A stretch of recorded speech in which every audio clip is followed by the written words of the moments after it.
ബിസ്മില്ലാഹിർ റഹ്മാനിർ റഹീം. സഹോദരങ്ങളെ, വിശുദ്ധ ഖുർആൻ പഠിക്കാനും അത് മനസ്സിലാക്കാനും അത് ജീവിതത്തിൽ പകർത്താനും അത് സമൂഹത്തിൽ പ്രചരിപ്പിക്കാനും ഞാൻ വസീയത്ത് ചെയ്യുന്നു. എന്തുകൊണ്ട് ഖുർആൻ എന്ന് നമ്മൾ സംസാരിക്കേണ്ടായി പല നമ്മുടെ ക്ലാസ്സുകളിൽ. എന്തുകൊണ്ട് മറ്റ് വേദങ്ങൾ അല്ലെങ്കിൽ മറ്റ് പ്രത്യയശാസ്ത്രങ്ങളിൽ നിന്ന് ഖുർആൻ വേറിട്ട് നിൽക്കുന്നു എന്നൊക്കെ നമ്മൾ വിശദമായി പല രംഗങ്ങളിലും സംസാരിച്ചതാണ്. ആധുനിക പ്രശ്നങ്ങളിൽ വരെ ഖുർആൻ കൈകാര്യം ചെയ്യുകയും പരിഹാരം നിർദ്ദേശിക്കുകയും ചെയ്യുന്നതായിട്ട് നമുക്ക് കാണാൻ കഴിയും. അതാണ് ഖുർആനിന്റെ പ്രത്യേകത. ഇന്ന് ലോകം അഭിമുഖീകരിച്ചുകൊണ്ടിരിക്കുന്ന സാമ്പത്തിക പ്രശ്നങ്ങളിൽ വരെ ഖുർആൻ ഇടപെടുകയും പരിഹാരം നിർദ്ദേശിക്കുകയും അതിൽ മാർഗനിർദ്ദേശം ചെയ്യുകയും ചെയ്യുന്നുണ്ട് വിശുദ്ധ ഖുർആൻ. ലോകത്തെ മുസ്ലിങ്ങളെ കണ്ടുകൊണ്ട് ഖുർആൻ മനസ്സിലാക്കിയാൽ ഇന്ന് ലോകത്തെ മുസ്ലിങ്ങളുടെ പ്രവർത്തനങ്ങളും അവരുടെ അനുഷ്ഠാനങ്ങളും മനസ്സിലാക്കിക്കൊണ്ട് ഖുർആനെയോ ഇസ്ലാമിനെയോ മനസ്സിലാക്കിയാൽ ലോകത്താരും ഇത് നല്ലതാണ്, ഇത് ലോകത്തിന് ഗുണകരമാണ് എന്ന് പറയില്ല. ഇപ്പോ ചെറിയ പെരുന്നാൾ കഴിഞ്ഞ് ഇനി വലിയ പെരുന്നാളിൽ ഇപ്പോ പള്ളികളിലൊക്കെ പോയാൽ നമുക്ക് കേൾക്കാൻ കഴിയുക ആടറിവിനെ കുറിച്ചും ആ അറുക്കേണ്ട എണ്ണത്തെക്കുറിച്ചും ആ അറുക്കപ്പെടുന്ന മൃഗത്തിന്റെ നിറത്തെക്കുറിച്ച്, പുള്ളിയെക്കുറിച്ച്, അതിൽ പങ്കുചേരേണ്ട ആളുകളുടെ എണ്ണത്തെക്കുറിച്ച്, ഇതൊക്കെയായിരിക്കും ഇസ്മായിലിനെ അറുക്കാനുണ്ടായത്, കത്തി തെറിച്ചത്. ഇങ്ങനെ മനുഷ്യന്റെ ജീവിതവുമായി ബന്ധപ്പെട്ട ഒരു പ്രശ്നവും നമ്മുടെ മത ക്ലാസുകളിലോ മതപ്രഭാഷണങ്ങളിലോ ചർച്ച ചെയ്യപ്പെടാറില്ല. ആഗോള മുസ്ലിങ്ങൾ നേരിട്ടുകൊണ്ടിരിക്കുന്ന പ്രശ്നങ്ങൾക്ക് ഈ ഖുർആനിൽ വല്ല പരിഹാരമുണ്ടോ? അല്ലെങ്കിൽ മനുഷ്യന്റെ ജീവിതത്തെ മുന്നോട്ട് കൊണ്ടുപോകാൻ ഉതകുന്ന വല്ല കാര്യങ്ങളും വിശുദ്ധ ഖുർആനിലുണ്ടോ? അതിന്റെ ഒരു അന്വേഷണമോ അത് പഠിപ്പിക്കുകയോ അത് സമൂഹത്തെ മനസ്സിലാക്കി കൊടുക്കുകയോ ചെയ്യുന്ന രൂപത്തിലുള്ള പ്രസംഗങ്ങളോ പ്രഭാഷണങ്ങളോ എഴുത്തുകളോ നമുക്ക് മതസംഘടനകളിൽ നിന്നോ മതപുരോഹിതന്മാരിൽ നിന്നോ നമുക്ക് കാണാൻ കഴിയാറില്ല. സമയം ഇപ്പോ ചെറിയ പെരുന്നാൾ കഴിഞ്ഞാൽ ഇനി വലിയ പെരുന്നാൾ കഴിയുന്നത് വരെ ബലിയെക്കുറിച്ചായിരിക്കും, ഇസ്മായിലിന്റെ അറിവിനെ കുറിച്ചായിരിക്കും.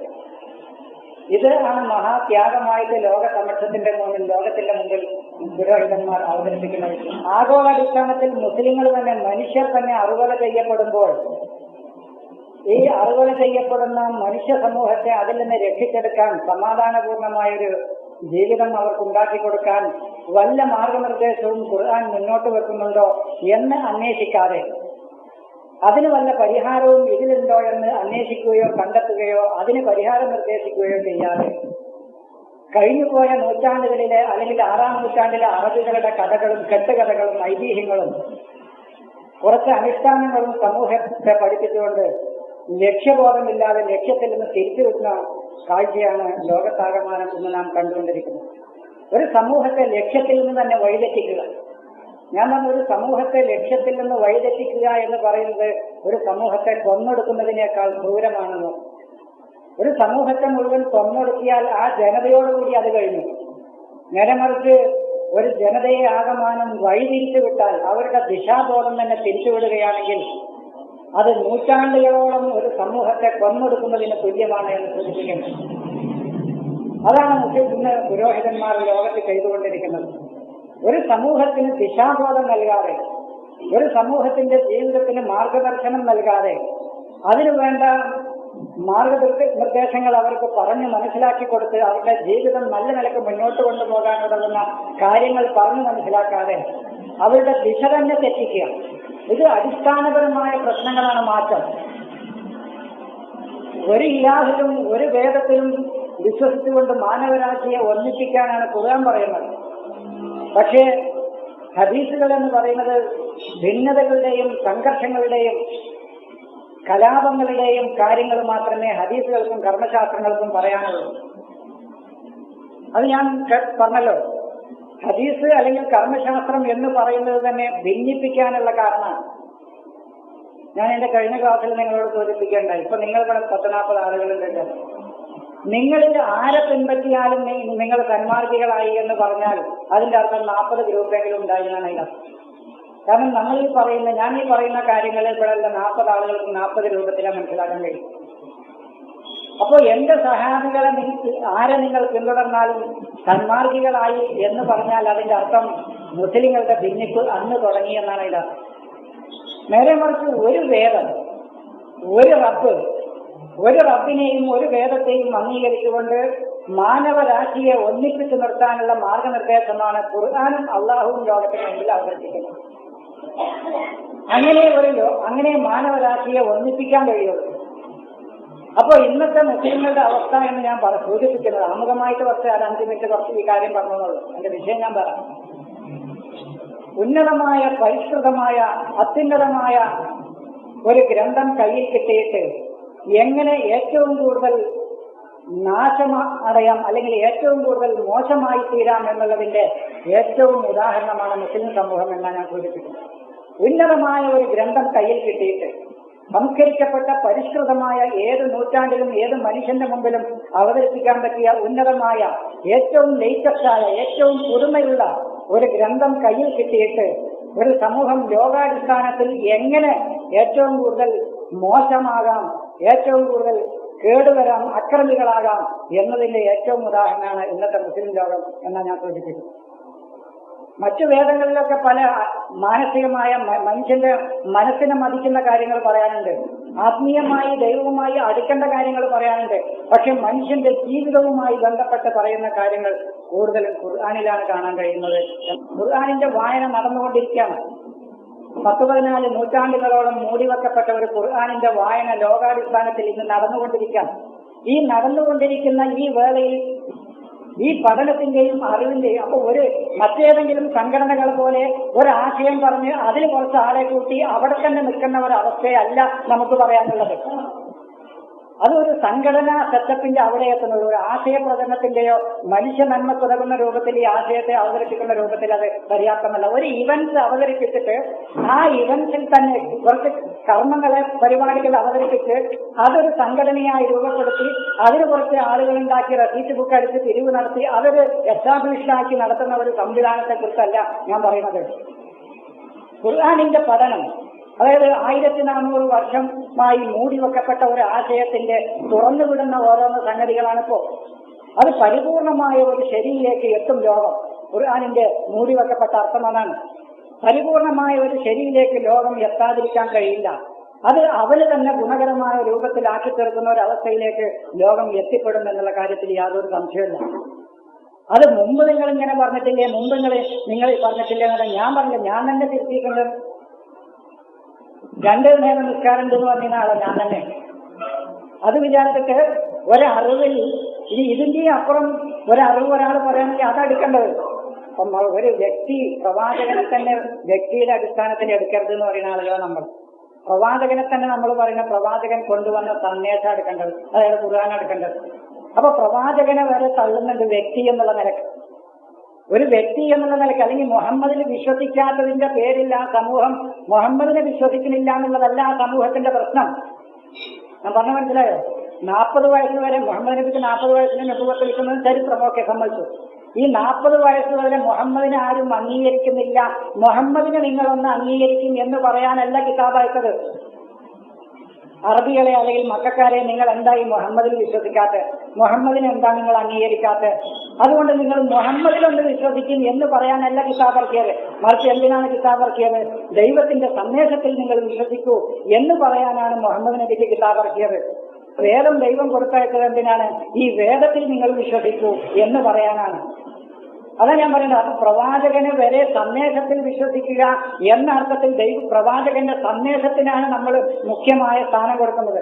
അതാണ് പറഞ്ഞത്, വ്യക്തികൾക്കല്ല ആശയങ്ങൾക്കാണ് ഖുർആൻ പ്രാധാന്യം കൊടുക്കുന്നത്, അള്ളാഹു പ്രാധാന്യം കൊടുക്കുന്നത്. അതിനാണ് കൊടുക്കേണ്ടതും അതേ നിലനിൽക്കുകയും ചെയ്യുള്ളൂ. ബാക്കിയുള്ളതൊന്നും നിലനിൽക്കുകയില്ല. വ്യക്തികൾ വിമർശിക്കപ്പെടുന്നതോടുകൂടി ആ ആശയം വിമർശിക്കപ്പെടും. അപ്പൊ ഇത്രയും കാര്യങ്ങളാണ് ഞാൻ പറയുന്നത്. ഇനി അതുമല്ല, അപ്പൊ നമ്മൾ ഈ ഹദീസ് നിഷേധം എന്ന് പറയുന്നത് ലോകത്ത് ആദ്യമായി മൗലവി എന്നല്ല നടത്തിക്കുന്നത്. ഹദീസ് നിഷേധിക്കാത്ത ചരിത്രത്തിൽ, ഹദീസ് നിഷേധമില്ലാത്ത ലോക ചരിത്രത്തിലില്ല, ഒരു കാലഘട്ടമില്ല. ഇപ്പൊ ഇമാം അബൂ ഹനീഫന്റെ 17 ഹദീസുകളെ മൗലവി എഴുതിയിട്ടുണ്ട്. 17 ഹദീസുകളാണ് ഇമാം അബൂ ഹനീഫനെ എടുത്തിട്ടുള്ളത്. മൗലവി മാത്രമല്ല, മുഖത്തിമയിൽ ഇബ്നു ഖൽദൂമിന്റെ മുഖത്തിമയിലുണ്ട് 17 ഹദീസാണ്. അതിനെ വിമർശിച്ചുകൊണ്ട് IPS എഴുതിയ അബൂ ഹനീഫ, ഷാഫി, ഹനഫി, ഹംബലി എന്ന് പറയുന്ന 4 ഇമാമിങ്ങളെ കുറിച്ച് IPA ചർച്ചയുടെ ബുക്കുണ്ട്. ആ ബുക്കിലുണ്ട് ഇമാം അബൂ ഹനീഫ 17 ഹദീസുകളെ എടുത്തിട്ടുള്ളൂ എന്ന് പിന്നെ മുഖദ്ദിമയുടെ ഇബ്നു ഖൽദൂമിന്റെ മുഖദ്ദിമയിൽ പറയുന്നുണ്ട്. ആ വാദം ശരിയല്ല, അദ്ദേഹത്തിന്റെ ശിഷ്യന്മാർ ആയിരക്കണക്കിന് ഹദീസുകൾ എടുത്തിട്ടുണ്ട് എന്ന് പറഞ്ഞിട്ട് IPA പുസ്തകത്തിൽ വിമർശിക്കുന്നുണ്ട്. അവിടെയും ഇമാം അബൂ ഹനീഫ ഹദീസ് എടുത്തു എന്ന് പറഞ്ഞിട്ടില്ല, അദ്ദേഹത്തിന്റെ ശിഷ്യന്മാരിനെ ആ പുസ്തകത്തിലും പറഞ്ഞിട്ടുള്ളൂ. അപ്പൊ ഞാൻ പറയുന്നത് ഹദീസ് നിഷേധം എന്ന് പറയുന്നത് ലോകത്ത് പുതിയൊരു സംഭവമൊന്നുമല്ല.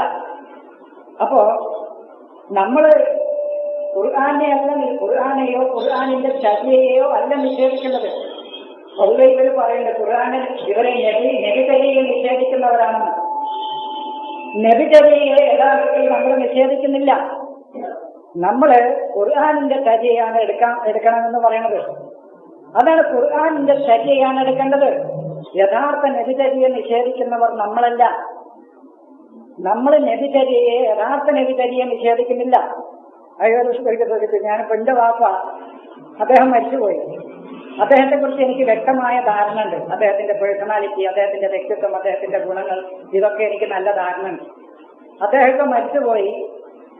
ഈ ഞാൻ ജീവിക്കുന്ന ആ പരിസരങ്ങളിലോ അതിന്റെ അടുത്തോ ഒന്നും അല്ലാതെ അങ്ങ് മൈസൂരിന്നോ അല്ലെങ്കിൽ ആന്ധ്രയെന്നോ അല്ലെങ്കിൽ എവിടുന്നോ ഒരാള് വന്നിട്ട് അയാൾ തെരയുന്നത് ബോംബെ കൂടി എന്റെ വാപ്പായുടെ ജീവിത ചരിത്രം എഴുതാം.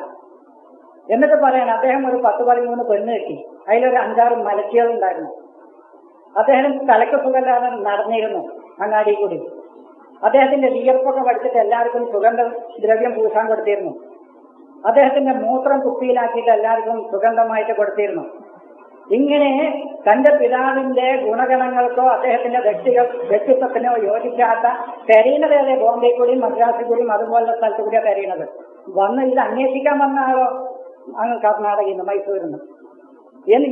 ഇത് ഞങ്ങൾ വിശ്വസിക്കണമെന്നാണ് നമുക്ക് തോന്നി. ഇതാണ് നമ്മൾ നിഷേധിക്കുന്നത്. അപ്പൊ യഥാർത്ഥ നബിചര്യ, പ്രവാചകന്റെ ചര്യ എന്ന് പറയുന്നത് ഖുർആനാണ്. അപ്പൊ വിഷയത്തിൽ നിന്ന് ഞാൻ അല്പം തെറ്റിപ്പോയി. ഇനി ഞാൻ ഓതി വെച്ച ആയത്തിലേക്ക് തിരിച്ചു വരാം. അതാണെന്ന് ഞാൻ നിങ്ങളോട്, എന്റെ സഹോദരങ്ങളോട് പറയാൻ ഉദ്ദേശിച്ചായത്. അതും അതിനോടനുബന്ധിച്ചുള്ള 1-2 ആയത്തുകൾ. ഹരീമത്ത് അലൈക്കുമുൽ മൈസത്ത്, ഹരീമത്ത് നിങ്ങളെ തൊട്ട് തടയപ്പെട്ടിരിക്കുന്നു. ഞാൻ അതിന്റെ ചെറിയ ഒരു സൂചന മുമ്പ് തന്നതാണ്, വിശദമായിട്ട് തന്നിട്ടില്ല. അതിന്റെ വിശദമായൊരു വിവരണമാണെന്ന് തരാൻ ഉദ്ദേശിക്കുന്നത്. ഇന്നത്തെ അർത്ഥം നിങ്ങൾക്കറിയാം, ശവം തിന്നരുതെന്നാണ്. അതിനാരോ ഒരാൾ ചോദിച്ചു, ആരെയും ശവം തിന്നണത്? ജീവനുള്ളതിന് ആരൊക്കെ തിന്നണത്? ജീവനുള്ളതിന് ആരും തിന്നണില്ല, എല്ലാരും ചത്തവന്നെ തിന്നണത്. വളരെ സിമ്പിളാണ് ചോദ്യം, പക്ഷെ അതിൽ ഒരുപാട് ആശയങ്ങളുണ്ട്. അതിന് ശവം തിന്നരുത് എന്ന് പറയാൻ ജീവനുള്ളതിന് അതിന് ആരാ തിന്നണത്? ലോകത്തൊരു മനുഷ്യനും ജീവനുള്ളതിനെ തിന്നണില്ല. അപ്പൊ ജീവനുള്ളതിനെ തിന്നരുത്, ശവം തിന്നരുത് എന്ന് പറയുമ്പോ അപ്പൊ ജീവനുള്ളതിനെ തിന്നണമെന്നാ. ലോകത്ത് ആരാ പച്ചയായിട്ട് മൂരി കടിച്ചത്? ജീവനോട് കൂടി നിൽക്കുന്ന മൂരിനെ പോയിട്ട് കടിച്ചതെന്താണ്? ജീവനോടുകൂടി പുഴയിൽ കൂടി പോകുന്ന മീനിനെ പോയി കടിച്ചതെന്താണ്? എങ്ങനെ തിന്നരുതെന്ന്? അപ്പൊ ആരാ അങ്ങനെ തിന്നണതാണ്? അപ്പൊ ചില ആളുകൾ വരുന്ന ചില പോയിന്റിൽ തന്നെ ഒരുപാട് ചിന്തിക്കാനുണ്ടാവും. ഇതിന് ഒരാളുടെ ഐഡിയയില് ഒരാളുടെ അഖില ബുദ്ധിയുടെ ആളെന്നാണ്, വളരെ പിന്നെ ഒരു ഐഡിയയിലെ ഒരാളുണ്ട്. അയാളതിൽ കൊടുത്തിട്ടുണ്ട് ഡെഡ് ഫിഷ്, ഒരു ചത്ത മീന് ഒഴുക്കിനനുസരിച്ചിട്ടാണ് നീങ്ങുന്നത്. പക്ഷെ ജീവനുള്ള മീനെ ഒഴുക്കിനെതിരെ നീന്തുകയുള്ളൂ. അത് ഇംഗ്ലീഷിലെ കൊല്ലാണത്. ചത്ത മീന് ഒഴുക്കിന് അനുകൂലം, ഒഴുക്കെങ്ങോട്ടാച്ചാൽ അങ്ങോട്ട് പോകും. ചത്ത മീൻ ഒഴുക്കിന് എതിരെ നീന്തുകാരാണ് ജീവനുള്ള ഫിഷേയുള്ളൂ. ജീവനുള്ള മീനെ ഒഴുക്കിനെതിരെ നീന്തുള്ളൂ എന്നതുപോലെയാണ് ഇത്. ഒഴുക്കിനെതിരെ സമൂഹത്തിന്റെ ചാകലിനും സമൂഹത്തിന്റെ മരണത്തിനും കാരണമാകുന്ന ഡെത്താകരുത് നിങ്ങൾ, ഡെത്ത് സൊസൈറ്റി ആകരുത് നിങ്ങൾ എന്നാണ് അർത്ഥം. അതാണ് അത് നിങ്ങളെ തൊട്ട് തടഞ്ഞിരിക്കുന്നു. അന്ധവിശ്വാസം കൊണ്ടും അനാചാരങ്ങൾ കൊണ്ടും അറിവില്ലായ്മ കൊണ്ടും ജീർണത ബാധിച്ച ഒരു സമൂഹമായി തീരരുത് എന്ന്. ഒരു സമൂഹത്തിന്റെ ജീവിത ചൈതന്യം എന്ന് പറയുന്നത് അറിവിനോടുള്ള അതിന്റെ നിലപാടും അതനുസരിച്ചുള്ള സാംസ്കാരിക പുരോഗതിയുമാണ് ഒരു സമൂഹത്തിന്റെ ജീവചൈതന്യം എന്ന് പറയുന്നത്. ഇതായി തീരാനാണ് ഖുർആൻ പറയുന്നത്. ഇത് നിങ്ങളെ തൊട്ട് വിലക്കിയിരിക്കുന്നു. ഞാൻ പറഞ്ഞ മനസ്സിലായോ? ഖുർആന്റെ ഒരു ആയത്ത് ഞാൻ നിങ്ങളെ കേൾപ്പിച്ചിട്ട്, അവമങ്കാന മൈത്തൻ, ഒരാൾ ശവമാവുകയും എന്നിട്ട് അവമങ്കാന മൈത്തൻ ഫാഹിയൈനാഹു, എന്നിട്ട് ഞാൻ അവന് ജീവൻ കൊടുത്തു. അത് ഏതാ ജീവൻ കൊടുക്കല്? ഒരാൾ ചത്ത് കിടക്കുന്ന ഒരാളല്ല. അതാണ് ഡെഡായിട്ട് നമ്മൾ പറഞ്ഞ ഈ സമൂഹം ചത്ത് കിടക്കുകയാണെന്ന് പറയുന്നത്. അറിവില്ലായ്മയുടെയും അന്ധവിശ്വാസങ്ങളിലും കഴിയുന്ന ഒരു സമൂഹത്തെ കുറിച്ച് അത് മയ്യത്താണെന്ന് പറയുന്നത്. അപ്പൊ അതാണ് ഒരു സമൂഹം മയ്യത്തായി. എന്നിട്ട് ഞാൻ അവർക്ക് ജീവൻ കൊടുത്തു. വജാൽനാഹു നൂറൻ യംശി ബിഹി ബൈനന്നാസി, അതുമായി ജനങ്ങൾക്കിടയിലൂടെ അയാൾ നടക്കുകയും ചെയ്യുന്നു. അതാണ് ഈ മൈത്തത്ത്. ഇതാണ് ഖുർആൻ വിലക്കി. അതാണ് അൽ മൈത്തത്ത് എന്ന് പറയാനുള്ള കാരണം. സാധാരണ മൈത്തത്തല്ലത്. സാധാരണ ഒരു ശവമാണെങ്കിൽ, ഒരു കോമൺ നൗൺ ആണെങ്കിൽ, അത് ഭാഷാപരമായിട്ട് പറയേണ്ട കാര്യമാണ്. ഒരു കോമൺ ആയിട്ടുള്ള പദാണെങ്കിൽ, സാധാരണ ഒരു പുരുഷനാണെങ്കിൽ റജുലെന്നേ പറയുള്ളൂ. സാധാരണ ഒരു ബുക്കാണെങ്കിൽ കിതാബ് എന്നാ പറയാം. എന്ന പോലെ സാധാരണ ആളുകളുടെ മരണമാണെങ്കിൽ വെറും മൈത്ത് എന്നാ പറയാം. ആണെങ്കിൽ തന്നെ ഇത് ഖുർആൻ വിലക്കിയ ശവമാണ് നിങ്ങളെ തൊട്ട് തടയപ്പെട്ടിരിക്കുന്നത്. അൽ മൈത്തത്തു, അതാണ് ഡെഡ് സൊസൈറ്റി. ഒരു സൊസൈറ്റി ഡെഡാകാന്ന് പറഞ്ഞാൽ അറിവില്ലായ്മയാണ് ഒരു സമൂഹത്തിന്റെ മരണത്തിന്റെ ഒന്നാമത്തെ കാരണം. വേറെയും ഒരുപാട് കാരണങ്ങളുണ്ട്.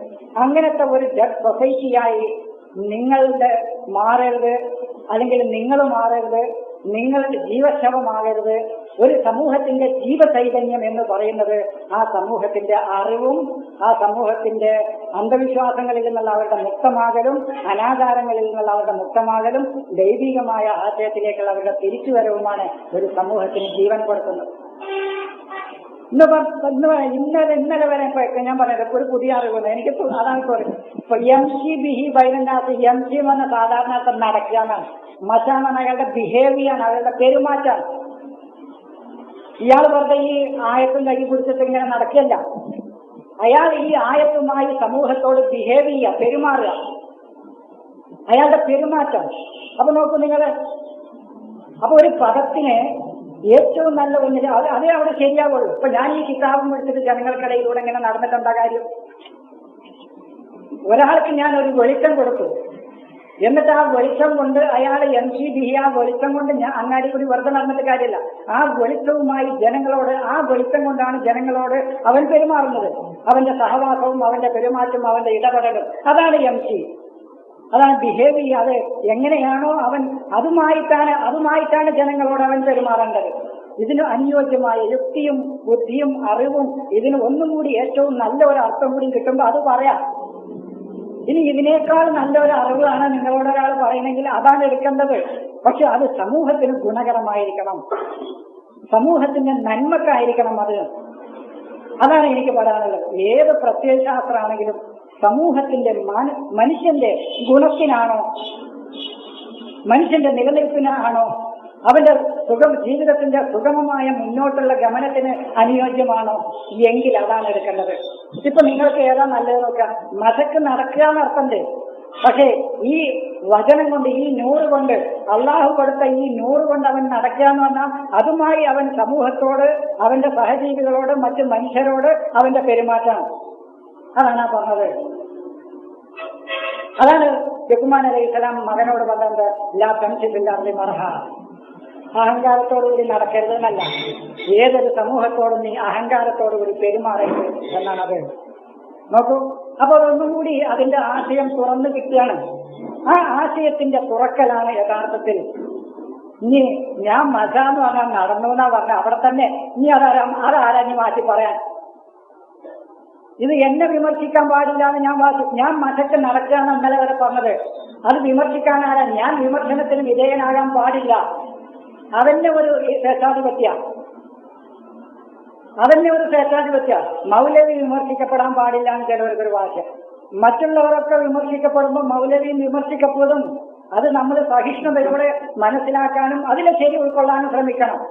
അവിടെ നമ്മൾ നിൽക്കേണ്ടത്. ചിലവർക്ക് ആരെങ്കിലും ഒരാളെ കുറിച്ച് മൗലവിനെ പറഞ്ഞു എന്ന് പറഞ്ഞാൽ അപ്പോൾ എഴുതണം മറുപടി, അപ്പോൾ എഴുതണം കിട്ട മറുപടി. അത് എന്താ പറഞ്ഞിക്കണമെന്ന് ശരിക്കൊന്ന് മനസ്സിലാക്കാനും കൂടി തയ്യാറല്ല. അപ്പൊ ആരും വിമർശനത്തിന് അതീതരല്ല എന്നാ പറയണ ഞാൻ. ആശയം വിമർശനത്തിന് അതീതമായിട്ടുള്ളൂ. അതുതന്നെ ഖുർആനികമായ ആശയം, അതായത് അള്ളാഹുവിന്റെ ആശയം. അതേ വിമർശനത്തിന് അതീതമായി ഒന്നുണ്ടെങ്കിൽ അള്ളാഹുവിന്റെ ആശയം മാത്രമേ ഉള്ളൂ. ബാക്കി മനുഷ്യനിർമ്മിതമായ ആശയങ്ങളൊക്കെ വിമർശിക്കപ്പെടും, അതിനെ വിലയിരുത്തപ്പെടും, അതിന്റെ ശരിയിലേക്ക് എത്തപ്പെടും. അവിടെ നമ്മൾ അസഹിഷ്ണുക്കളായിട്ട് കാര്യമില്ല. ഇതാണ് സൂചന. അപ്പോ അൽ മൈത്തത്ത് എന്ന് പറഞ്ഞാൽ നിങ്ങൾ ശവമാകരുത്. നിങ്ങളും നിങ്ങളുടെ സമൂഹത്തിന് ശവമാകാൻ കാരണക്കാരാവുന്ന അവസ്ഥയിലും നിങ്ങളാകരുത്. അത് നിങ്ങളെ തൊട്ട് ഹറമ മന പ്രോഹിബിറ്റത് തടയപ്പെട്ടിരിക്കുന്നു. ഇനി ഒറ്റൊന്നു രക്തം, ഒരാളെ രക്തം കുടിക്കരുതെന്ന് പറയുന്നുണ്ടല്ലോ നമ്മൾ. ഒരാളെ രക്തം കുടിക്കരുത്, അതാണ് ഖുർആൻ വിലക്കിയ രക്തം ചിന്തലും അതിന്റെ കുടിക്കലും ഖുർആൻ വിലക്കിയതാണത്. ഇത് ഞാൻ പറഞ്ഞല്ലോ, ഞാൻ ഒരിക്കൽ പറഞ്ഞല്ലോ നിങ്ങളോട്, ഇത് ഡൈനിങ് ടേബിളിലെ മെനു പറയാനുള്ള കിതാബല്ല. ഡൈനിങ് ടേബിളിലെ ഭക്ഷണ മേശയിലെ മെനു എന്തൊക്കെയാണ് എന്ന് പറയാനല്ല ഇത് മനുഷ്യന്റെ ജീവിതവുമായി ബന്ധപ്പെട്ട പ്രശ്നങ്ങൾ. അങ്ങനെ മെനു പറയുകയാണെങ്കിൽ ഞാൻ പറഞ്ഞു 1000 ഖുർആനെങ്കിലും നീ ഇറക്കേണ്ടി വരും. എന്തൊക്കെ തിന്നണ്ട് എന്തൊക്കെ തിന്നണ്ടാത്തതെന്ന് പറയുകയാണെങ്കിൽ. അല്ലാതെ ഒരു പന്നിയിലോ നിങ്ങളുടെ സംഗതിയൊന്നുമല്ലല്ലോ. 1000 ഖുർആന് എങ്കിലും വെറും തീറ്റയുടെ കാര്യം പറയാനായിട്ട് ഇറക്കേണ്ടി വരും. അത് മനുഷ്യന്റെ അതാത് കാലഘട്ടത്തിലെ നൈസർഗികമായ അവന്റെ അറിവും അവൻ്റെതും വെച്ചിട്ട് മനസ്സിലാക്കേണ്ട കാര്യം. അവിടെ ഒരു മാർഗനിർദ്ദേശം തരാനേ ഖുർആന് കഴിയുള്ളൂ. അതേ തന്നിട്ടുള്ളൂ. ഹലാലായിരിക്കണം, ത്വയ്യിബായിരിക്കണം. ഇതേ ഖുർആന് പറയാനുള്ളൂ, അതേ പറയാൻ കഴിയുള്ളൂ. ബാക്കിയുള്ളത് നമ്മൾ സെലക്ട് ചെയ്താണ്. ഇപ്പൊ നിങ്ങൾക്ക് ഇപ്പൊ എനിക്ക് പഞ്ചസാര പറ്റില്ലെങ്കിൽ വേറൊരാൾക്ക് മൂരിയർച്ച പറ്റാത്തത്, വേറൊരാൾക്ക് കോഴിയെ പറ്റാത്തത്, വേറൊരാൾക്ക് പഞ്ചസാര പറ്റില്ല. ഇങ്ങനെ പല രൂപത്തിനാണ് പറ്റാത്ത ആളുകൾ. അതൊക്കെ നിങ്ങൾക്ക് ത്വയ്യിബാണോ നിങ്ങൾക്ക് ഹലാലാണോ എന്ന് ചോയ്സ് ചെയ്യാനുള്ള അവകാശം നമുക്കാണ്. അത് 6% ആൽക്കഹോളുള്ള ഒരു വസ്തു നിഷിദ്ധം, 18% ആൽക്കഹോളുള്ള വസ്തു അനുവദനീയമാണെന്ന് ലോകത്തിന്റെ ഘടന അങ്ങനെയാണ്. 10, 12, 13% ആൽക്കഹോളുള്ള അരിഷ്ടൊക്കെ അവർക്ക് ഹലാലാണ്. 6% ആൽക്കഹോളിലെ വേറെ ചില സാധനങ്ങൾ നിഷിദ്ധമാണ്. അത് ആൽക്കഹോളാ നിഷിദ്ധമെങ്കിൽ ആൽക്കഹോൾ മനുഷ്യ ശരീരത്തിൽ അത്യാവശ്യമില്ലാത്ത കള്ളുടിക്കാന്ന് പറഞ്ഞതല്ലോ. അങ്ങനെ ഉണ്ടാവും. നമ്മൾ കഴിക്കുന്ന ഒരു മിക്ക ഭക്ഷണത്തിലും ആൽക്കഹോൾ ഉണ്ട്. അതില്ലാതെ ഒരു മനുഷ്യ ജീവിതം നിലനിർത്താൻ കഴിയില്ല. നമ്മൾ ഉപയോഗിക്കുന്ന മിക്ക വസ്തുക്കളിലും ആൽക്കഹോൾ ഉണ്ട്. ആൽക്കഹോൾ ഇല്ലാത്ത ഭക്ഷണ വസ്തുക്കൾ വളരെ കുറവേ ഉള്ളൂ. അപ്പോ ആൽക്കഹോൾ നിഷിദ്ധമെന്ന് പറയാൻ കഴിയില്ല.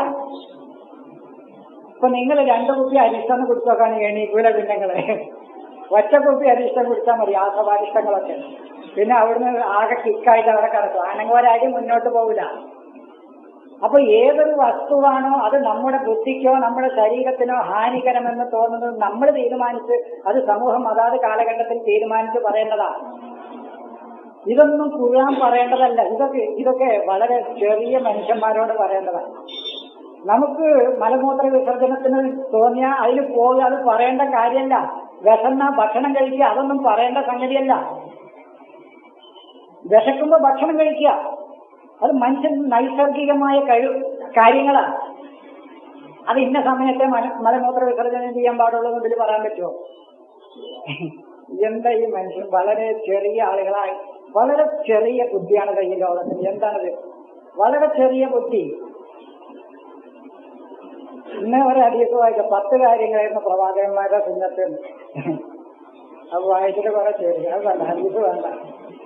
അതിങ്ങനെയാണ് ഞാൻ വിചാരിച്ചു. ഈ മുടിയടയിലൊക്കെയാണ് അപ്പൊ ലോകത്തിന്റെ കാര്യം. മീശ വടിക്കുക, താടി വയ്ക്കുക, കച്ചം പറിക്കുക, ആനത്ത് കളയ.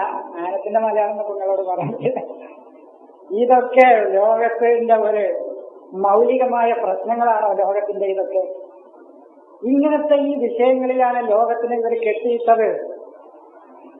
മുസ്ലിങ്ങൾ എങ്ങനെ ഇങ്ങനെ ഇത്രയും നല്ലൊരു ഗ്രന്ഥം കിട്ടിയിട്ട് എങ്ങനെ ഇങ്ങനെ നാശായി എന്ന് ഞാൻ അറിയാം. അതാണ് ഇത്. ഒരു ഉന്നതമായ ഒരു ഗ്രന്ഥം കിട്ടിയിട്ട് എങ്ങനെ നാശാകാനുള്ളവർക്ക് ഏറ്റവും മാതൃക ലോകത്തെ മുസ്ലിങ്ങളാണ്. ഭിന്നമായി ഇപ്പൊ എന്താണ്, ബോംബിനും ഉണ്ടക്കും തോക്കിനും ബോംബിനും ഉണ്ടക്കൊക്കെ കായ് കുറെ ചെലവാക്കാൻ ഇപ്പൊ ആൾക്കാരെന്താണോ ഗ്യാസ.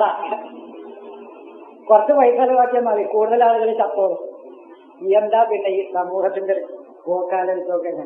ഇനിയിപ്പോ ഉണ്ടക്കും തോക്കിനൊക്കെ ബോംബിനൊക്കെ കാശ് കുറെ ചെലവാക്കാൻ, ഇനി അതൊന്നും വേണ്ട. ഇനി നമുക്ക് ഗ്യാസ് ഒരു കുപ്പി തുറന്നിട്ട് 10,000 ലക്ഷക്കണക്കിന് ചത്തൊടിഞ്ഞ ഇത് എങ്ങനെ ഒരു സമൂഹം ഇങ്ങനെ കേടുവന്നു എന്നാണ്. എന്നിട്ട് ഇതിനെക്കുറിച്ച് എന്തെങ്കിലും പറയാനുണ്ടോ? ഇപ്പോഴും അനുഷ്ഠാനത്തിൽ നിന്ന് തർക്കിക്കുന്നത്. അനുഷ്ഠാനം ഞാൻ പറഞ്ഞു, എങ്ങനെ നന്നായി റുക്കൂ ചെയ്യാന്നല്ല, എങ്ങനെ നന്നായി മനുഷ്യ സമൂഹത്തിന് ഉപകാരപ്രദമായ കാര്യം ചെയ്യാന്ന് ആലോചിക്കാനുണ്ടോ? അങ്ങനെയാണെങ്കിൽ നമുക്ക് നോക്കാം. അങ്ങനെയാണെങ്കിൽ ഈ ദീനിനെ കുറിച്ച് നമുക്കൊന്ന് ആലോചിക്കാം. അല്ലെങ്കിൽ നിങ്ങൾ ആലോചിച്ചോളൂ.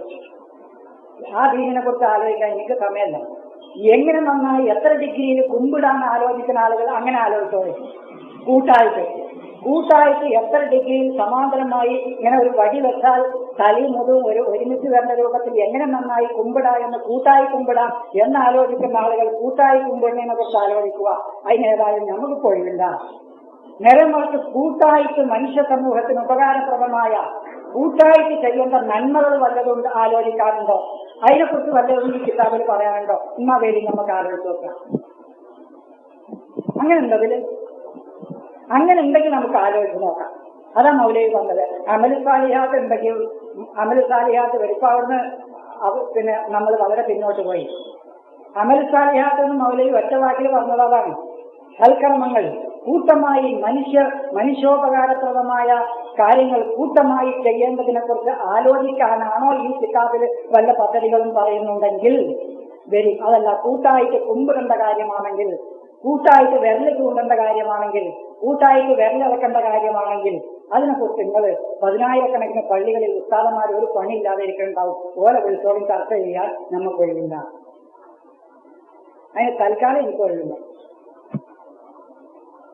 അപ്പൊ ഞാൻ പറഞ്ഞത് എന്താണ്? രക്തം, ഖുർആൻ വിലക്കിയ രക്തം ചിന്തലും അന്യന്റെ മനുഷ്യൻ ചോര നീരാക്കി അധ്വാനിച്ച് കിട്ടുന്ന പ്രതിഫലത്തെ പലതരം ചൂഷണങ്ങളിലൂടെ തട്ടിപ്പറിച്ചെടുക്കുകയും അത് തിന്നുകൊടുത്ത് അധ്വാനിക്കുന്നവനെ തന്നെ പീഡിപ്പിക്കുകയും ചെയ്യുക.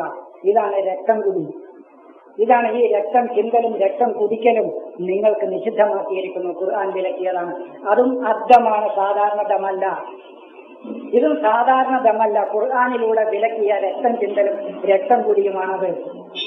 ആരാന്റെ ചോര കുടിക്കലാണത്, അല്ലാതെ മൃഗത്തിന്റെ ചോര കുടിക്കലല്ല.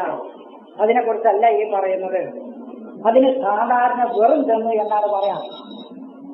ഞാൻ പറഞ്ഞു അസ്സഫ എന്ന് പറഞ്ഞാൽ തന്നെ അത് ഈ കുന്നല്ല എന്ന് ഉറപ്പാണ്. കാരണം അസ്സഫ എന്ന് പറയണമെങ്കിൽ വേറെ സഫ വേണം. വേറെ സഫ അല്ലാതെ അസ്സഫ എന്ന് പറയില്ല. വേറെ കിതാബില്ലാതെ അൽ കിതാബ് എന്ന് പറയില്ല. ലോകത്ത് വേറെ എവിടെയും സഫല്ല ഇതല്ലാതെ. അപ്പൊ അതുകൊണ്ട് തന്നെ ഈ അസ്സഫ എന്ന് പറയുന്നത് ആ കുന്നല്ല എന്ന് ഉറപ്പാണ്. മനസ്സിലായോ? അസ്സഫ എന്ന് പറയണമെങ്കിൽ വേറെ സഫ വേണം. വേറെ സഫല്ലാതെ ഒരു വസ്തുവിനെ അസ്സഫ എന്ന് പറയില്ല. ഒരു വസ്തു ലോകത്ത് ഒന്ന് മാത്രമേ ഉള്ളൂ എങ്കിൽ അതിനെ പ്രത്യേകമായി എടുത്ത് പറയില്ല എന്നാണ് ഞാൻ പറയുന്നത്. നിങ്ങൾക്ക് മനസ്സിലാകാൻ വേണ്ടിയിട്ട്. അതായത് അറബിയിൽ പറഞ്ഞ അതിനെ മൈരിറ്റാക്കി പറയില്ലാണ്. ഒരുപാട് എണ്ണം ഉണ്ടാവുമ്പോൾ അതിൽ നിന്ന് വേറിട്ട് ഒന്നിനെ എടുത്തു പറയാനാണ് അല്ലിട്ട് പറയാം. ഇതാണ് പെട്ടെന്ന് നിങ്ങൾക്ക് മനസ്സിലാക്കാൻ വേണ്ടിയിട്ട് പറയാം. അറബിയിൽ നെക്കിറ മൈരിഫ എന്ന് പറയും, ഇംഗ്ലീഷിൽ കോമൺ നൗണും പ്രോപ്പർ നൗണും പറയും. അപ്പൊ ഇത് അർത്ഥമാണ്. ഇനി ലഹമൽ ഹിൻസിർ. അപ്പൊ ചോര കുടിയന്മാരെ പോലെ അന്യന്റെ അവകാശങ്ങളെ കവർന്നെടുക്കലാണ് വർദ്ധം. ഇനി ലഹമൽ ഹിൻസിർ, പന്നി. അത് ഞാൻ പറഞ്ഞല്ലുണ്ടല്ലോ, അൽ ഹിൻസിറാണ്, സാധാരണ ഹിൻസിറല്ല. പന്നി എന്ന് പറയുന്നത് പന്നിയുടെ സ്വഭാവമാണത്. പന്നിയുടെ സ്വഭാവം എന്ന് പറയുന്നത് ചീഞ്ഞു നാറിയ നികൃഷ്ട വസ്തുക്കൾ ഇഷ്ടബോധ്യമായി കാണുന്ന ജീവിയാണ് പന്നി.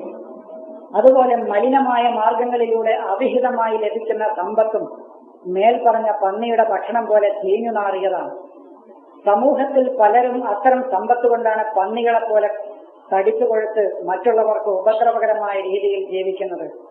സമ്പത്തിന്റെ ഒഴുക്ക് അർഹതപ്പെട്ടവരിലേക്ക് എത്തിക്കാതെ തടഞ്ഞു നിർത്തുകയും അങ്ങനെ അത് കെട്ടിനിൽക്കുന്ന ജലം പോലെ മലിനമാവുകയും ചെയ്യുന്നു. ആ മാലിന്യത്തിൽ പന്നികളെ പോലെ പുളക്കുന്നതും ആഡംബരം ജീവിതം എന്നാണ് ഇവർ കരുതുന്നത്.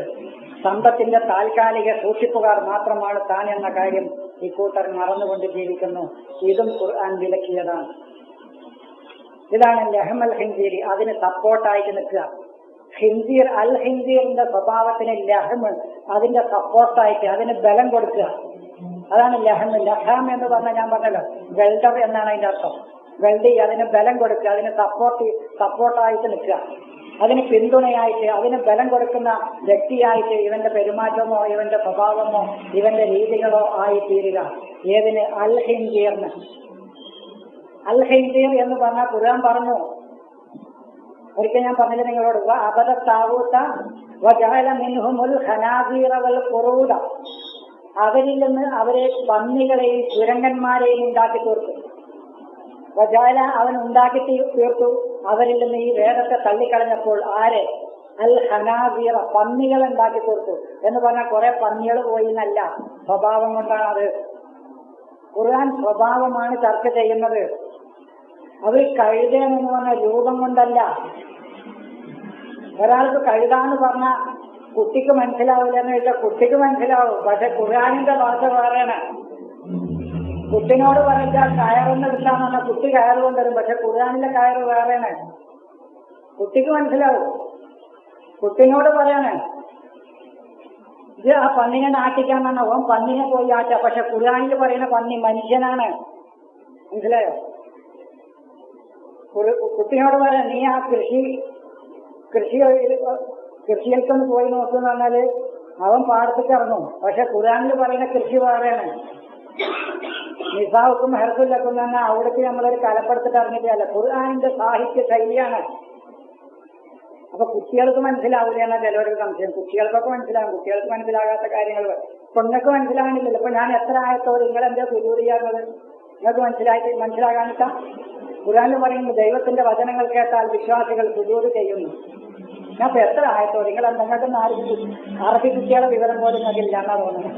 ആരും സുജൂദ് ചെയ്തിട്ട് നേരെ മറിച്ച് നിങ്ങൾ സുജൂദ് ചെയ്തു. ഞാൻ പറയുന്നതിനെ അനുസരിക്കാനുള്ള മനസ്സ് നിങ്ങൾക്കുണ്ടായി. എത്ര ആയത്തപ്പോ ഞാൻ ഓടി? ഒന്നില്ലെങ്കിൽ ഒരായത്തെങ്കിലും ഓടില്ലേ? എന്റെ വചനങ്ങൾ കൊണ്ട് വിശ്വാസികളെ ഉത്ബോധനം നടത്തപ്പെട്ടാൽ അവർ സുജൂദ് ചെയ്യുമെന്ന് ഖുർആനിൽ പറയുന്നുണ്ട്. നിങ്ങൾ എന്താ ഒറ്റൊന്നും സുജൂദ് ചെയ്യാത്ത? ഒരു അറബി സെക്കൻഡ് വിവരം പോലും നിങ്ങൾക്ക് ഇല്ലാതെ പോയാലോ എന്ന് ഞാൻ പറഞ്ഞു. അതാണ് ഖുർആനിൻ്റെതായ ഖുർആനിന്റെ ഒരു ശൈലിയുണ്ട്, ഭാഷയുണ്ട്, സാഹിത്യമുണ്ട്, ആലങ്കാരിക പ്രയോഗങ്ങളുണ്ട്. അത് ഖുർആൻ കൊണ്ട് തന്നെ മനസ്സിലാക്കണം. ഖുർആൻ കൊണ്ട് തന്നെ മനസ്സിലാക്കണം. വാത്തസിമൂബി ഹബിലില്ല എന്ന് പറഞ്ഞ ഒരു കുട്ടിനോട് കയറ് മുറുകെ പിടിക്കുന്ന ഒരു കുട്ടിനോട് പറഞ്ഞാൽ അവിടെ എവിടെയെങ്കിലും കയറുണ്ടെങ്കിൽ അതിന് മുറുകെ പിടിക്കും. കയറിയാത്തവർക്കാർക്ക് നല്ല കാശുവാണ്. ഇങ്ങനെ കയറിന്റെ പോയിന്റൊക്കെ ഞാനൊരു ഹദീസ് ഉണ്ടാക്കാം. ആരെങ്കിലും കയറുന്ന പിടിച്ചാൽ അവന് സ്വർഗം ഉറപ്പായി എന്ന് പറഞ്ഞിട്ട് ഒരു ഹദീസ് ഉണ്ടാക്കാം. എന്നാ കയറുൽപാദകർക്ക് നല്ല ചെലവും കിട്ടും. പക്ഷെ അതൊന്നും ഖുർആനിന്റെ ഭാഷയല്ല എന്നാണ് ഞാൻ പറഞ്ഞത്. അതുകൊണ്ട് അത് പറയും. അപ്പൊ ഖുർആനിൻ്റെതായ ഒരു ശൈലിയും ഭാഷയും സാഹിത്യവും ഉണ്ട്. അത് ഖുർആനെന്നാ മനസ്സിലാക്കുക. ഇപ്പൊ അബൂലഹബിന്റെ ഭാര്യയുടെ കഴുത്തിൽ ഹബിലുണ്ട് എന്ന് പറഞ്ഞാൽ കഴുത്തല്ല, അവിടെ കയറല്ല.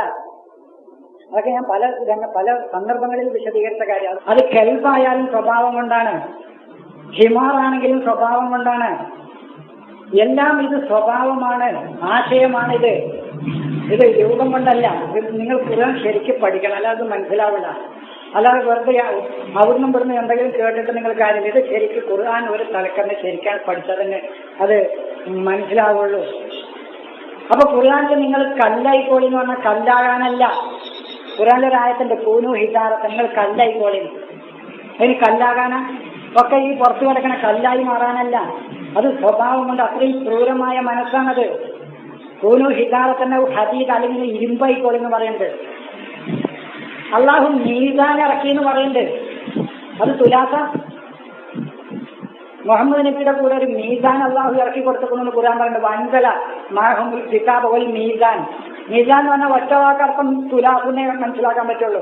നബിക്ക് കൂടെ ഈ പറങ്കേണ്ടി തൂക്കാൻ ഒരു തുലാസും കൈ കൊടുത്തിരുന്നു വീട്ടുകളെ. അല്ല, ഇത് മീസാൻ. ഇതാണ് സന്തുലിതാവസ്ഥ. സന്തുലിതമായ നിയമങ്ങൾ ലോകത്തെ സന്തുലിതാവസ്ഥയിൽ നിലനിർത്താൻ ഉപയുക്തമായ ദൈവികമായ ആശയം എന്നാണ് അതിന്റെ അർത്ഥം.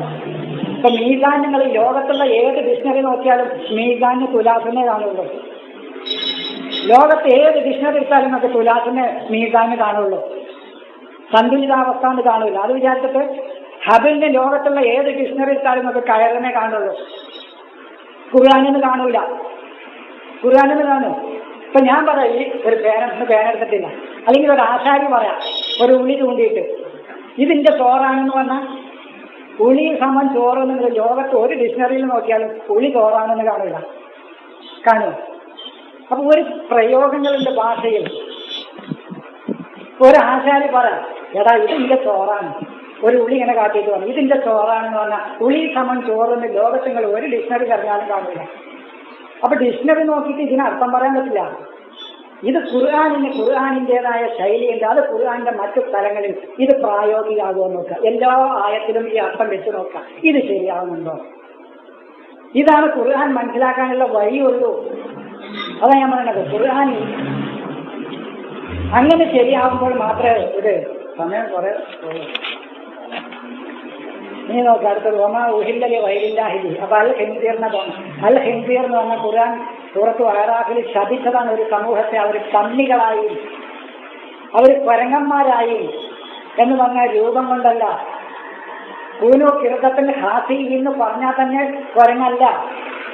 കാരണം നിന്യന്മാരെന്ന് പറഞ്ഞാൽ തന്നെ കുരങ്ങന്മാരല്ല. നിങ്ങൾ നിന്യന്മാരായ കുരങ്ങായിക്കോളെന്ന് പറഞ്ഞാൽ സ്വഭാവമാണത്, രൂപം കൊണ്ടല്ല. ഇത് വളരെ വ്യക്തമാണ്. നമ്മളെന്നെ പറയില്ല അവൻ നായാണ്, ഇപ്പം തനി നായാണ്. അതിന് സ്വഭാവ വൈകൃതം ഉണ്ടാകുമ്പോഴാണ് സാധാരണ പ്രയോഗമാണത്. ഇത്തരം ഒരു സിമ്പിളായ പ്രയോഗം വരെ എന്തുകൊണ്ട് നമ്മൾ മനസ്സിലാക്കുന്നില്ല എന്നാണ് ഞാൻ ചോദിക്കുന്നത്. അപ്പോ ലഹ്മൽ ഹിൻസിർ. ഇനി ഒമാ ഉഹില്ല, ഉയർത്തപ്പെടുക, പ്രാധാന്യം കൊടുക്കുക, അല്ലെങ്കിൽ അതാണ് അത് അതിന് പ്രാമുഖ്യം. അഹല്ലെന്നാണ് അതിനെ പൊക്കി കാണിക്കുക, അതിന് പിന്തുണ കൊടുക്കുക. ഏതിനല്ലേ വൈരില്ലാഹിലി, അള്ളാഹുവിന് വേണ്ടി അല്ലാതെ എന്ന് പറഞ്ഞാൽ അള്ളാഹുവിന്റെ കൽപ്പനകൾക്കല്ലാത്തതിന് പിന്തുണ കൊടുക്കുക. ഇത് നിങ്ങൾക്ക് വിലക്കിയ കാര്യമാണ്. ഒമാ ഉഹില്ല എന്ന് പറഞ്ഞാൽ, ഉഹില്ല എന്ന് പറഞ്ഞാൽ ശബ്ദമുയർത്തുക, പൊക്കി കാണിക്കുക, അതിന് പിന്തുണ കൊടുക്കുക എന്നൊക്കെയാണ്. എന്തിന്? ഒന്നിനു വേണ്ടി. ആ ഒന്നെന്താണ്? വൈരില്ലാഹി ബിഹി, അള്ളാഹുവിൻ്റെതല്ലാത്തെന്ന് പറഞ്ഞാൽ അള്ളാഹുവിന്റെ കൽപ്പനകൾക്കല്ലാത്ത മറ്റൊന്നിന് നിങ്ങൾ പിന്തുണ കൊടുക്കുകയോ അതിനെ ഉയർത്തി കാണിക്കുകയോ ഇതിനേക്കാൾ അതാണ് മെച്ചമെന്ന് പറയുകയോ നിങ്ങൾ ചെയ്യരുത്. അതാണ് യസ്അലൂനക അനിൽ അഹില്ലത്തി എന്ന് പറഞ്ഞല്ലോ. അവർ അഹില്ലത്തിനെ കുറിച്ച് ചോദിക്കുന്നു. എന്തിനെയാണ് ഞങ്ങൾ എപ്പോഴാണ് ഞങ്ങളുടെ ശബ്ദമുയർത്തേണ്ടത്? എപ്പോഴാണ് ഞങ്ങളുടെ ശബ്ദമുയർത്തേണ്ടത്? എന്തിനു വേണ്ടിയിട്ടാണ് ഞങ്ങളുടെ ശബ്ദമുയർത്തേണ്ടത് എന്നവർ നിന്നോട് ചോദിക്കുന്നു. ഇവർ പറയുന്ന മാസപ്പിറവിയെ കുറിച്ച് അവർ നിന്നോട് ചോദിക്കുന്നതാണ്. ഉൽഹിയ മവാഖിയത്തുൽ ലിന്നാസ്, അത് ഹജ്ജ് ചെയ്യാനുള്ള സമയമാണ്. അതല്ല, മനുഷ്യാവകാശങ്ങൾക്ക് വേണ്ടി പോരാടാനുള്ള ടൈമാണത്. അപ്പോഴാണ് നിങ്ങളുടെ ശബ്ദം, അതിനു വേണ്ടിയിട്ടാണ് നിങ്ങൾ പൊക്കേണ്ടത്, അതിനു വേണ്ടിയിട്ടാണ് നിങ്ങൾ ഉയർത്തേണ്ടത് എന്നാ പറഞ്ഞത്. ഉൽഹിയ മവാഖിയത്തുൽ ലിന്നാസി, അത് മാനവരാശിക്ക് ഉള്ള ടൈമാണ്. എന്തിന്? ഫിൽ ഹജ്ജി, പ്രതിഷേധിക്കാനും അവകാശങ്ങൾക്കും നീതി നിഷേധങ്ങൾക്കും അക്രമങ്ങൾക്കുമെതിരെ ശബ്ദിക്കാനുമുള്ള സമയമാണത് എന്ന് നീ പറയുക. അഹില്ല, അതാണ് ഒമാ ഉഹില്ല. അതേ വാക്കുകൾ തന്നെ, അലിഫ് ഹായിലാണ്. ഉഹില്ല, അഹല്ല ഒക്കെ ഒരേ ധാതുവിൽ നിന്ന് വന്നതാണ്. അതാണ് ശബ്ദമുയർത്തുക, പിന്തുണക്കുക, ഇതിനേക്കാൾ മറ്റതാണ് വലുതെന്ന് പൊക്കി കാണിക്കുക. അതാണ് ഒമാ ഉഹില്ല, ഉയർത്തപ്പെടലും വൈരില്ലാഹി ബിഹി, അള്ളാഹുവിന് വേണ്ടിയിട്ടല്ലാതെ മറ്റൊന്നിനു വേണ്ടി. അത് ഞാൻ പറഞ്ഞല്ലോ. ഹജ്ജ് രക്തം ചിന്ത എന്ന് പറയുന്നത് ദമ ഒന്നും കൂടി വിശദീകരിക്കേണ്ടത്. അത് ഹജ്ജിന്റെ പറഞ്ഞപ്പോൾ ആ ദമ പറഞ്ഞു വന്നത്. മോരിയുടെ ചോരയും മോരിയുടെ ഇറച്ചിയൊന്നും അള്ളാഹ്ക്ക് എത്തണില്ല. നിങ്ങൾ അതിൽ കാണിക്കുന്ന തക്കുവേണ് അള്ളാഹ്ക്ക് എത്തണമെന്നൊക്കെ പറയുന്നത്. നിങ്ങൾ ഈ പോരാട്ട രംഗത്ത് നിങ്ങളെ കുതിരുകളുണ്ടല്ലോ, അതിനുവേണ്ടി രംഗത്തിറങ്ങുന്ന ശക്തന്മാരായ ആളുകളുണ്ടല്ലോ. ഇവര് പറയുന്ന ഒട്ടകം എന്നാണ്, പുതിന് കടിച്ച ഒട്ടകം. ഞാൻ പറയുന്ന ഒട്ടകത്തിനെ മാത്രമേ അറക്കാൻ പറ്റുള്ളൂ. അള്ളാഹുത്തിന്റെ ഈ ഒട്ടകത്തിനോട് മാത്രം, ഇവർക്ക് ഈ വെറും ഒട്ടകം മാത്രമാണ്. ഒരു പുതിന് തന്നെ നല്ല നല്ല പവറുള്ള കമാൻഡ് ഇതിന് രംഗത്തിറങ്ങിയ ആൾക്കാരാണ്. ആ ആളുകൾ ഒഴുക്കുന്ന ഈ ആശയത്തിനോ ഈ പ്രതിഷേധത്തിനോ വേണ്ടി ഒഴുക്കുന്ന നിങ്ങളുടെ രക്തമൊഴുക്കൊന്നും അവിടെയും രക്തമൊഴുക്കാം. ആ രക്തമൊഴുക്കമുള്ള ഒന്നും അള്ളാഹ്ക്ക് വേണ്ട. അതിനുവേണ്ടി തന്റെ സുഹൃത്തിനെ അവനെ അടിച്ചമർത്തുകയോ അവനെ ഇകഴ്ത്തി കാണിക്കുക. അതാണല്ലോ ആ യുഹിബു അഹദുക്കും ലഹ്മാഹിമായിട്ടെന്നാണ്. തന്റെ സഹോദരന്റെ മാംസം തിന്നാന്ന് പറഞ്ഞാൽ അവന്റെ മാംസം കടിച്ചു തിന്നാന്നല്ല അതിന്റെ അർത്ഥം. അതാണ് ലഹ്മ. അവനെ നശിപ്പിക്കാനോ അവന്റെ നാശത്തിനോ വേണ്ടിയുള്ള നിങ്ങളുടെ ടാറ്റിക്സുകളോ പ്രവർത്തനങ്ങളോ അതിനുവേണ്ടി ഒഴുക്കുന്ന രക്തങ്ങളോ ഒന്നുമല്ല ദൈവത്തിലേക്ക് എത്തുക. അതൊന്നും ദൈവത്തിന് ആവശ്യമില്ല. അതൊന്നും വേണ്ടാന്നാ പറയുന്നത്. മറിച്ച് നിങ്ങളുടെ തെറ്റായ ഡീഡ്സുകളിൽ നിന്ന്, തെറ്റായ പ്രവർത്തനങ്ങളിൽ നിന്നുള്ള നിങ്ങളുടെ ഒഴിഞ്ഞു നിൽക്കലാണ് അള്ളാഹുവിന് വേണ്ടത്. അത് ദമു പറഞ്ഞോടത്ത് പറയേണ്ടതാ. ദമു എന്ന് പറയുമ്പോഴത്തേന് അതാണ് കണ്ണിന്റെ ചോരാനല്ല. ഞാനൊരു ആടിനടുത്ത് ആഗോള പ്രശ്നങ്ങൾക്ക് പരിഹാരം കാണാം. മുസ്ലിം ലോകം ഇപ്പൊ ചിന്തിക്കുന്നതാണ് ആഗോള പ്രശ്നങ്ങൾക്ക് ആടിനടുത്തൊക്കെ പരിഹാരം കാണാം. എവിടെ ആരൊരാളെ എഴുതിയിട്ടുണ്ട്. എങ്ങനെയായാലും നല്ല ഒരു ഇതാണ്. ലോക മുസ്ലിങ്ങളിൽ നിൽക്കുന്ന ലോകത്ത് നടക്കുന്ന പ്രശ്നങ്ങൾക്ക് ആടിനടുത്തിട്ടാണ് ആഗോള പ്രശ്നങ്ങൾക്ക് പരിഹാരമാവും. ഇനി ലോകത്ത് ഒരുപാട് ആടിനടുത്ത് ലക്ഷക്കണക്കിന് കോടിക്കണക്കിന് ഓരോറ്റ ദിവസം ഭക്ഷണത്തിനാണെങ്കിൽ ആവശ്യാനുസരണമല്ലേ ഇറക്കേണ്ടത്. ഒറ്റ ദിവസം ഇറക്കുക. അതാണ് ഭക്ഷണത്തിന് പോലും പറ്റുന്നില്ല എന്ന ഇത്രയും ചിന്താപരമായി കഴിവില്ലാത്ത ഒരു ജനതയായതാണ്. ഒരു ദിവസം കോടിക്കണക്കിന് വസ്തുക്കൾ ജീവജാലങ്ങൾ ഒരു ദിവസം മറന്നിട്ടത് ഭക്ഷണത്തിന് പോലും പറ്റൂല എന്നാണ് പറയുന്നത്. അത് സംസ്കരിക്കാൻ കഴിയാത്തത് കൊണ്ട് 1% ദരിദ്ര രാജ്യങ്ങളിലേക്ക് കയറ്റി അയക്കപ്പെടുന്നത്, ബാക്കി കുഴിച്ചിടാണ്. ഇതുകൊണ്ട് ആർക്കാ ഗുണമെന്ന് ചോദിച്ചു. ആർക്കാ ഗുണമെന്ന് ഞാൻ പറഞ്ഞു. യൂറോപ്യൻ രാജ്യങ്ങളിലെ കുറച്ച് ഫാമുകൾക്ക് ഗുണമുണ്ട്.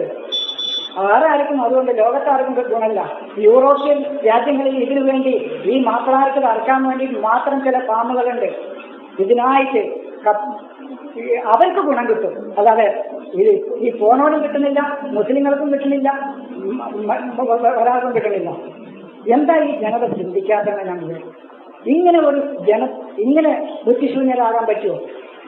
തങ്ങളുടെ കർമ്മം എന്തിന് പ്രയോജനം ചെയ്യുന്നുണ്ടോ? തങ്ങളുടെ കർമ്മം സമൂഹത്തിന് ഗുണകരമാകുന്നുണ്ടോ എന്ന ഈ ചിന്തയെങ്കിലും വേണ്ടേ? നമ്മളൊരു കാര്യം ചെയ്യുമ്പോൾ ഇതുകൊണ്ട് ഗുണമുണ്ടോന്ന് ചിന്തിക്കണ്ടേ? ഇതുകൊണ്ട് ആർക്കാ ഗുണം? യൂറോപ്യൻ രാജ്യങ്ങളിൽ ഒരുപാട് ഫാമുകൾ, അവർക്ക് ഗുണമുണ്ട്. ഒരുപാട് വിമാന കമ്പനികൾക്ക് ഗുണമുണ്ട്. വേറെ ആർക്കാ ഇതുകൊണ്ട് ഗുണം? ഞാൻ ആലോചിച്ച കാര്യം. ഭക്ഷണത്തിന് അർത്ഥോളി, നിങ്ങൾ ആവശ്യാനുസരണം അർത്ഥോളി. അത് ഒറ്റ ദിവസമല്ല ഇറക്കേണ്ടത്. കോടിക്കണക്കിന് ജീവജാലത്തിന് ഒരൊറ്റ ദിവസം ഇറക്കുക. ഇത്രയും യുക്തിരഹിതമായ കാര്യങ്ങളാണ് ലോകത്ത് നടക്കുന്നത് മതത്തിന്റെ പേരിൽ. ഇതൊക്കെയാണ് ബുദ്ധിയുള്ള ആളുകളൊക്കെ ഇതൊക്കെ ഒഴിവാക്കി വേറെ വല്ല പണി നോക്കാൻ പറ്റുന്നത്. അതുകൊണ്ട് ഇങ്ങനെ പോയാൽ ഒരു 100 വർഷം കൂടി ഈ സമൂഹം ഈ ലോകത്ത് നിലനിൽക്കില്ല. ഇത് ലോകത്തുനിന്ന് വാഷ് ഔട്ടായി പോകും. ഈ ജനത ലോകത്ത് ആവശ്യമില്ലാന്നായി മാറും. അതുകൊണ്ടാണ് ഇത് ഗുണകരമായി അവതരിപ്പിക്കുക സഹോദരങ്ങളെ ഈ ലോകത്തിന്. അത് ഇതിനെ ദുർവ്യാഖ്യാനം ചെയ്തിട്ടല്ല. അങ്ങനെ ചില ആളുകൾ മനസ്സിലാക്കിയിട്ടുണ്ട്. ദുർവ്യാഖ്യാനം ചെയ്തിട്ട് അങ്ങനെയല്ല. ഇതിന്റെ ശരിയായ അർത്ഥതലത്തിൽ ഇതിനെ മനസ്സിലാക്കി കൊടുത്തുകൊണ്ട് ലോകത്തിന് ഗുണകരമാക്കി മാറ്റാനുള്ള പ്രയത്നങ്ങൾ അതാണ് ചെയ്യേണ്ടത്. അല്ലാതെ ഖുർആനെ ദുർവ്യാഖ്യാനം ചെയ്ത ആളുകൾക്ക് ഒപ്പിച്ച് അതിനനുസരിച്ച് ഇതിനെ വ്യാഖ്യാനിക്കാമെന്നൊക്കെ അറിയാം. നമുക്കൊരു സംഗതി മനസ്സിലായിട്ടില്ലെങ്കിൽ മനസ്സിലായിട്ടില്ല എന്ന് പറയാൻ നല്ലത്. എന്നാലും അതിനെ ദുർവ്യാഖ്യാനം ചെയ്യാതിരിക്കാൻ നല്ലത്. അതാ ഞാൻ പറയുന്നത്. ഒരു സംഗതി നമുക്ക് മനസ്സിലായിട്ടില്ലെങ്കിൽ അത് ഞാനൊന്ന് ചിന്തിക്കട്ടെ, ഞാനൊന്ന് പഠിച്ചിട്ട് പറയണം ഏറ്റവും നല്ല ബുദ്ധി, ഏറ്റവും നല്ല വഴി അതാണ്. എന്നാലും ഒരു തെറ്റ് കഴിയുന്നതും അറിഞ്ഞുകൊണ്ട് പറയാതിരിക്കാൻ നല്ലത്. ഇനി ഭൗതിക പ്രശ്നങ്ങൾക്ക് ആത്മീയതയിലൂടെ പരിഹാരം കാണാനാകില്ല എന്നാണ് ചിലരുടെ വിശ്വാസം. ഞാൻ അതിനൊരു വ്യാഖ്യാനം എഴുതിയത് വായിക്കും. കാരണം ആത്മീയത എന്നാൽ പ്രാർത്ഥനയും ആരാധനയും പരലോകമോക്ഷവും ഒക്കെയാണെന്നാണല്ലോ പൊതുവിശ്വാസം. അതുകൊണ്ട് ഭൗതിക കാര്യങ്ങൾക്ക് കൂടുതൽ ഫലപ്രദമായ വഴികളാണ് എല്ലാവരും അന്വേഷിക്കുന്നത്. എന്നാൽ മറ്റു ആത്മീയതകളിൽ നിന്ന് വ്യത്യസ്തമായി ഖുർആൻ അതിനെ ആശ്രയിച്ചവർക്ക് പരലോകത്തേക്കുള്ള റോഡ് മാപ്പ് മാത്രമല്ല, ഇഹലോക ജീവിതം ക്രമീകരിക്കാനുള്ള മാർഗനിർദ്ദേശങ്ങളും കൂടിയാണ് മുന്നോട്ട് വെക്കുന്നത് എന്ന കാര്യം തിരിച്ചറിയാതെ അള്ളാഹുവിന്റെ നിയമങ്ങളെക്കാൾ മനുഷ്യനിർമ്മിത നിയമാവലികളാണ് ഗുണകരമെന്ന് കരുതി അവർക്ക് പിന്നാലെ പോകുന്നതും അത് ലോകത്തെ വിളംബരം നടത്തുന്നതും ഈ ഒമാ ഉഹില്ലലി വൈദില്ലാഹി ബിഹി എന്നതിൽ പെടും. അതും നിങ്ങൾക്ക് വിലക്കിയിരിക്കുന്നു എന്നാണ് പറഞ്ഞത്. അതിന്റെ ചെറിയൊരു വ്യാഖ്യാനം ഞാൻ പറയും. ആത്മീയമായ കാര്യങ്ങൾക്ക് മാത്രമേ ഇതിൽ പരിഹാരമുള്ളൂ. അതിന്റെ കുറച്ച് അനുഷ്ഠാനങ്ങൾക്കും ആചാരങ്ങൾക്കും പരലോകത്തുള്ള കുറച്ച് കാര്യങ്ങൾക്കും അവിടേക്കുള്ള റോഡ് മാപ്പ് മാത്രമേ ഇതിലുള്ളൂ.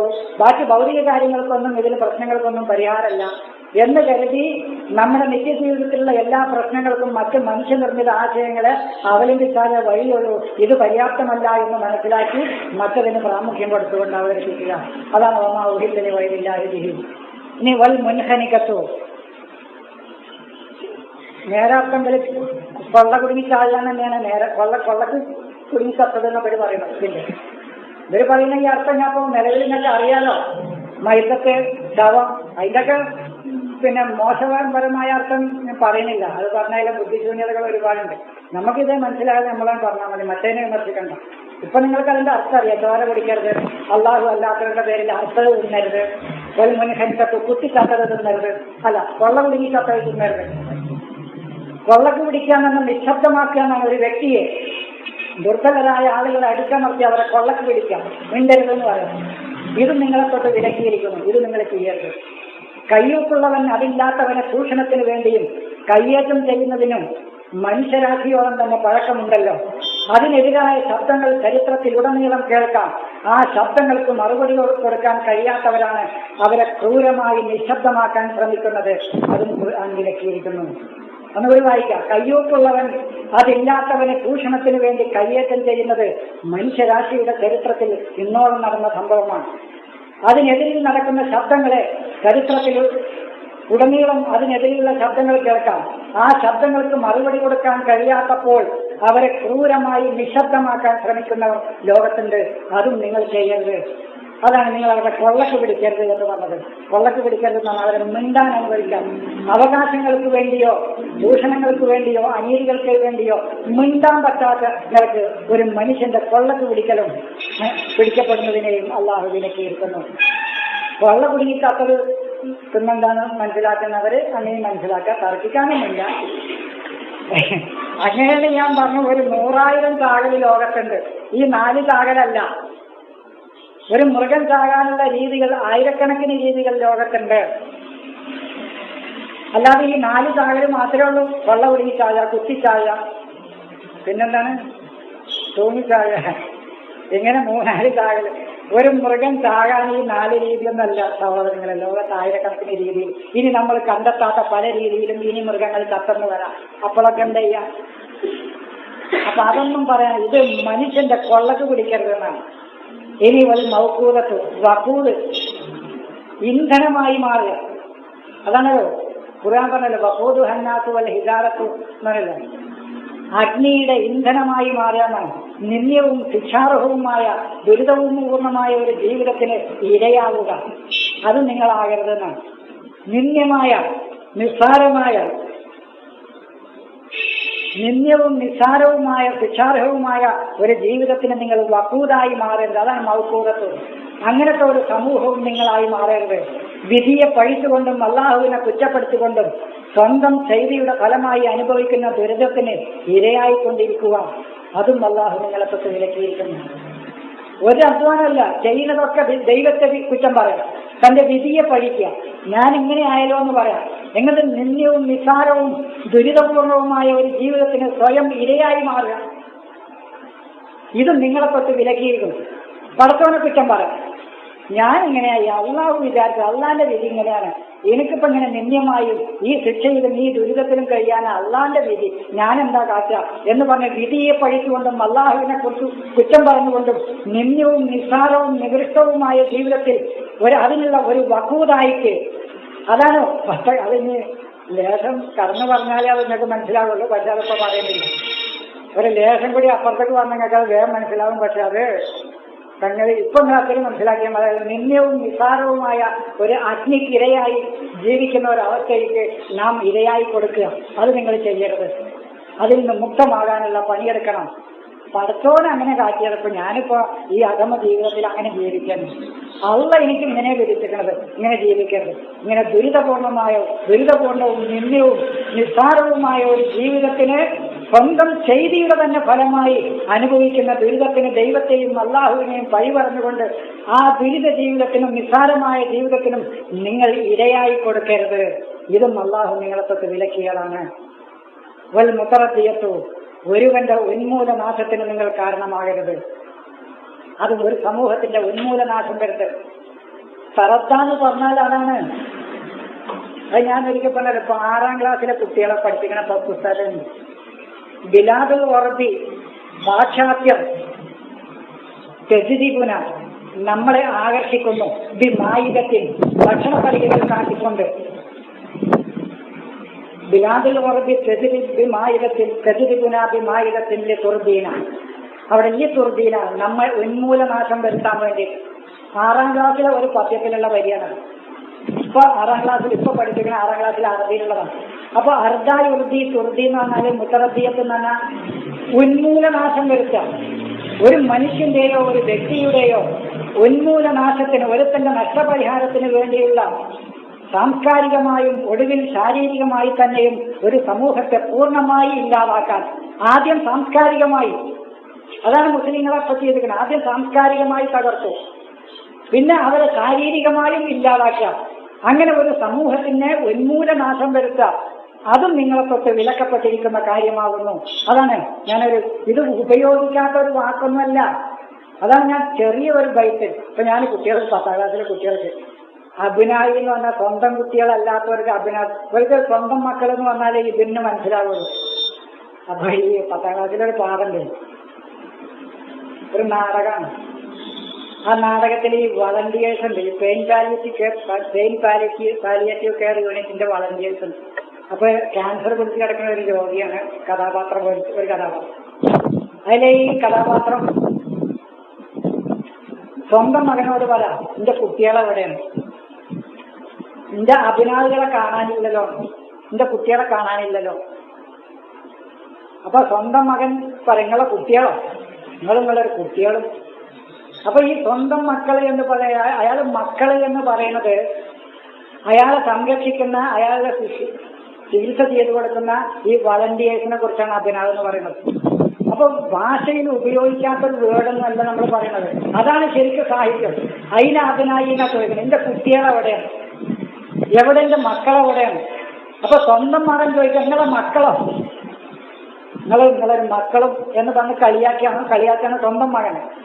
അപ്പോൾ ഈ ഭാഷയിൽ തന്നെ ഉപയോഗിക്കുന്ന വേർഡുകളാണ്, പക്ഷെ ഒന്ന് വിശാലമായി നമ്മൾ പരതുകയും അന്വേഷിക്കുകയും ചെയ്യണമെന്നാണ്. അപ്പോൾ അർദ യുർദി തുർദി അല്ലെങ്കിൽ മുത്തറദ്ദിയത്ത് എന്ന് പറയുന്നത് ഈ കുടുങ്ങിച്ചാകുകയാണെന്നും അല്ല എൻ്റെ അർത്ഥം. കയറ് കുടുങ്ങിയൊരു കണ്ണുകെട്ട് താഴേക്ക് വീണപ്പോ കയറ് കുടുങ്ങിക്കത്തത് എന്നൊക്കെ മുമ്പിൽ എഴുതിക്കുന്നത്.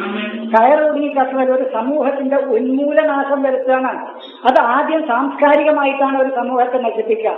ആ സാംസ്കാരികമായി നശിപ്പിച്ചു കഴിഞ്ഞാൽ പിന്നെ അവരെന്ത് ചെയ്യുക, ശാരീരികമായിട്ട് ഇല്ലാതാക്കുക.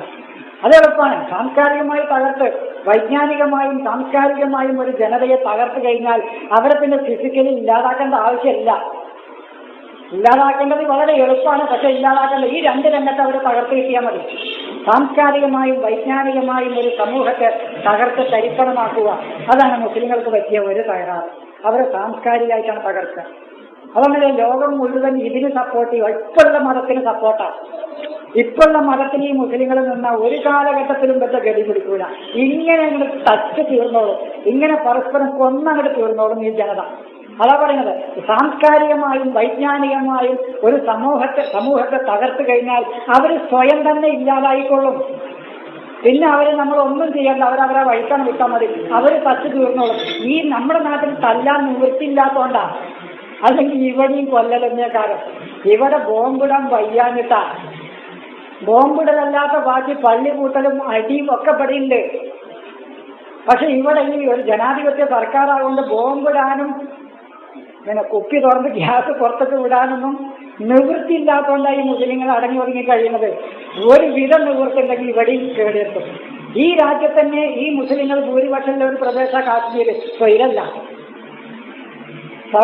ദുബായിലില്ല കള്ള് ഷാപ്പ് തുറന്നിട്ട് ഒരു കുഴപ്പമില്ല അവിടെ. പക്ഷെ കാശ്മീരിൽ ഒരു ബീവറേജ് ഷോപ്പ് തുറന്നിട്ട് എത്ര എണ്ണ പോയതെന്നോ, 42 എണ്ണം പോയി ഒരു ബീവറേജ് ഷോപ്പ് തുറന്നു. അബുദാബിയിലില്ല പ്രശ്നം, എത്രയോ ബാറുകളുണ്ട്, ഒരു പ്രശ്നമില്ല. അപ്പോൾ അതാണ് സാംസ്കാരികമായി ഒരു ജനതയെ വൈജ്ഞാനികമായും സാംസ്കാരികമായും തകർത്ത് തരിപ്പണാക്കിയ അവറ്റന്നെ പരസ്പരം വെട്ടിച്ചത്തോളും, പരസ്പരം കൊന്നു തിന്നോളും. അതുകൊണ്ടാണ് ഒരു മുത്തറദ്ദിയത്ത് സാംസ്കാരികമായും ഒടുവിൽ ശാരീരികമായി തന്നെയും ഒരു സമൂഹത്തെ പൂർണ്ണമായി ഇല്ലാതാക്കുക എന്നുള്ളതും നിങ്ങളെ തൊട്ട് കടഞ്ഞിരിക്കുന്നു. നസീഹത്തു, ഒരുത്തന്റെ നഷ്ടപരിഹാരത്തിന് വേണ്ടിയുള്ള മുറവിളി പിൻവലിപ്പിക്കാൻ ക്രൂരതയുടെ വ്യാപ്തി വർദ്ധിപ്പിക്കുക. അതാണ് നസഹ. ജീവിതത്തിൽ നഷ്ടപ്പെട്ടവ തിരിച്ചുപിടിക്കാൻ വേണ്ടിയുള്ള പ്രതിഷേധങ്ങളെ ചോരയിൽ മുക്കിക്കൊല്ലുക, അതിനുവേണ്ടി ക്രൂരതയുടെ ഏതറ്റം വരെയും പോകുക. അതാണ് നസീഹത്ത്.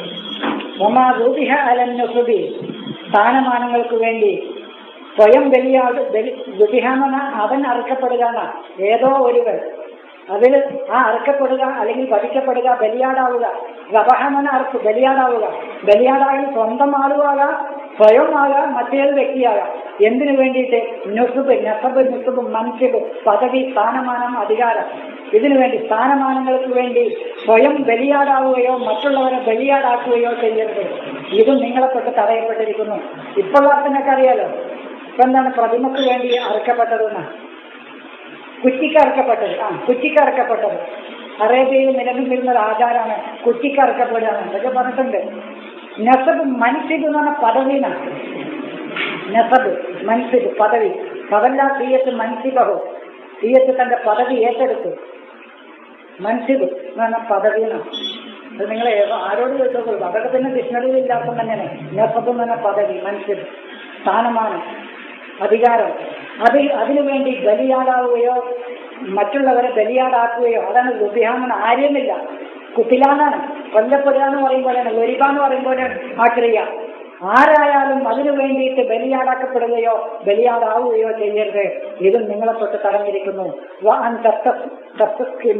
നിങ്ങൾ ഡിവൈഡ് ചെയ്യരുത്.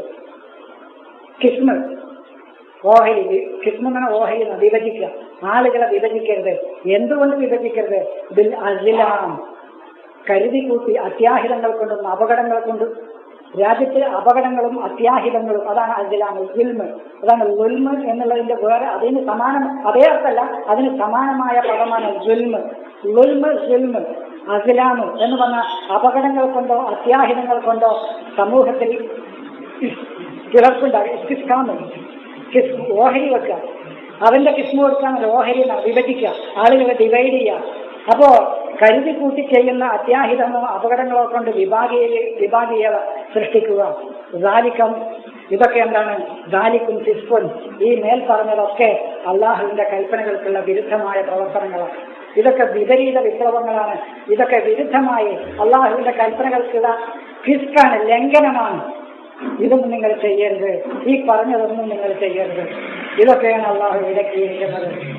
ഇതാണ് ഈ ആയത്തിന്റെ ഒരു ചുരുങ്ങിയത്. ഇത് ആയത്ത് കൂടുതൽ പറയുകയാണെങ്കിൽ കൂടുതൽ സമയമാണ്. ഇതിന്റെ ചുരുങ്ങിയ ഒരു വിശദീകരണം ഇതാണ്. വേറെ ഒന്നും കൂടി ടെസ്റ്റ് വന്നിരുന്നു. പുറത്ത് അനിസായിൽ പെണ്ണേട്ടത്, അതുകൊണ്ട് ഞാനൊന്ന് വിശദമായിട്ട് വേറെ പോയാൽ വായിച്ച് പോകാം. പെണ്ണുകെട്ടലാണ് ഒരു നിലവിലുള്ള ഒരർത്ഥം. ഒരു 10-20 മിനിറ്റോട് ഞാൻ തീർക്കാം. നിങ്ങൾ ക്ഷമിച്ചു. ഒരർത്ഥം, നിലവിലുള്ള അർത്ഥം അനാഥ കുട്ടികളുടെ കാര്യത്തിൽ നിന്നുള്ള ബ്രാക്കറ്റിലാണ്. നിങ്ങൾക്ക് നീതി പാലിക്കാൻ കഴിയുമെന്നുള്ളത് ബ്രാക്കറ്റിൽ, കഴിയില്ലെന്ന് പുറത്തുനിന്ന്. അത് ഒരു പരിഭാഷയുടെ ഇറങ്ങാറ് ആലോചിച്ച് നോക്കാം. നിങ്ങൾക്ക് നീതി പാലിക്കാൻ ആ ബ്രാക്കറ്റ് വിട്ടാൽ കഴിയില്ലെന്നാണ്. കഴിയുകയില്ലെന്നതിൽ കഴിയൂന്നുള്ളത് ബ്രാക്കറ്റിൽ. ഇങ്ങനൊരു ബ്രാക്കറ്റ് കൊടുക്കലൊക്കെ ആദ്യമായിട്ടാണ്. ഒരു ഏറ്റവും നല്ല പരിഭാഷയാണ് ഇപ്പോൾ കേരളത്തിലുള്ളത്. കഴിയൂ എന്നുള്ള ബ്രാക്കറ്റിൽ കഴിയില്ലെന്ന് പുറത്ത്. അതുപോലെ അതിനവിടെ നിന്ന് വിമർശിക്കാൻ തന്നെ അതിനെ സമയം, അതൊക്കെ പറയണില്ല. നിങ്ങൾ ഭയപ്പെടുന്നുവെങ്കിൽ അപ്പോൾ നിങ്ങൾക്ക് കൊള്ളാവുന്ന സ്ത്രീകളിൽ നിന്നും 2-നെയും 3-നെയും 4-നെയും ഒരേ സമയത്ത് നിങ്ങൾ വിവാഹം ചെയ്തുകൊള്ളുക. ഇതൊന്നും വായിച്ചിട്ട് ആളുകൾക്ക് ഒന്നും തോന്നിയിട്ടില്ലല്ലോ എന്ന് ആലോചിക്കും. ഈ അർത്ഥം വായിച്ചിട്ട് വർഷങ്ങൾ എത്രയായി ആളുകൾക്ക് ഒരു ഇടങ്ങേറും തോന്നിയിട്ടില്ല. കൊള്ളാവുന്ന സ്ത്രീകളിൽ നിന്ന് നിങ്ങൾക്ക് 2-നെയും 3-നെയും 4-നെയും ബ്രാക്കറ്റിൽ ഒരേ സമയത്ത് നിങ്ങൾ വിവാഹം ചെയ്തുകൊള്ളുക. എന്നാൽ വിവാഹം ചെയ്തു, എന്നാൽ ഇവരിൽ നീതി പാലിക്കാൻ കഴിയുകയില്ലെന്ന്, ഇപ്പൊ 4 കെട്ടി, ഇങ്ങനെ നീതി പാലിക്കാൻ കഴിയുകയില്ലെന്ന് നിങ്ങൾ ഭയപ്പെടുകയാണെങ്കിൽ അപ്പോൾ ഒരുത്തിയെ മാത്രം 3 കാര്യം തീർക്കുക.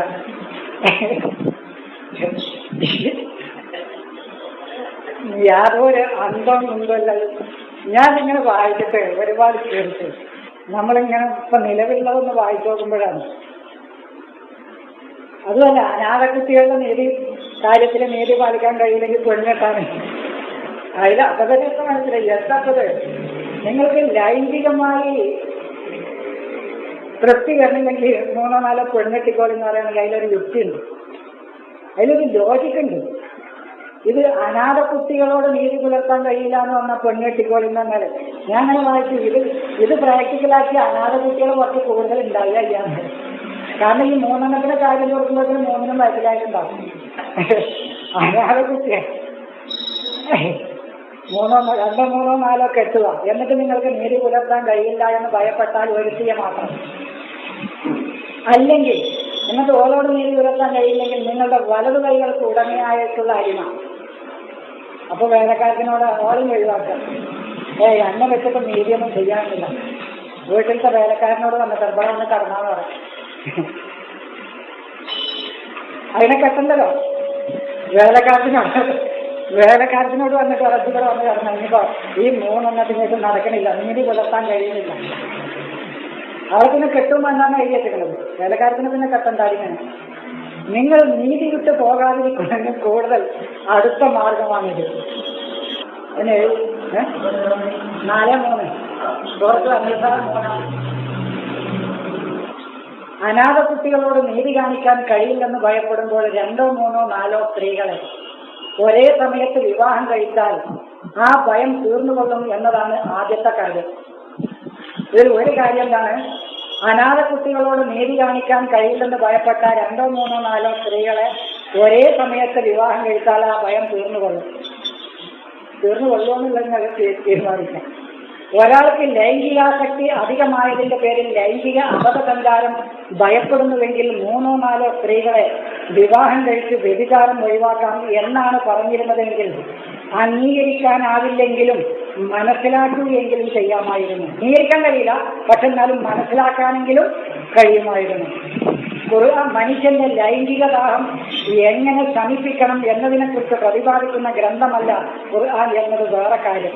പക്ഷെ കാര്യം അങ്ങനെയാണെങ്കിലും ഇങ്ങനെ പറഞ്ഞിട്ടുണ്ടാവുകയായിരുന്നെങ്കിൽ അംഗീകരിക്കാൻ പറ്റൂലെങ്കിലും മനസ്സിലാക്കിയെങ്കിലും ചെയ്യാമായിരുന്നു എന്നാണ് ഞാൻ ബോധിപ്പിച്ചത്.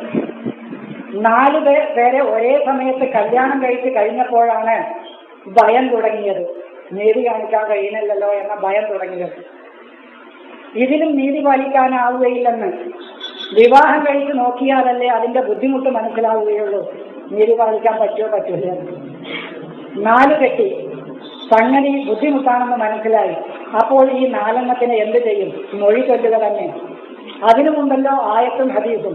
പക്ഷേ അപ്പോഴേക്കും അനാഥകളുടെ എണ്ണം കൂടിയിട്ടുണ്ടാവും.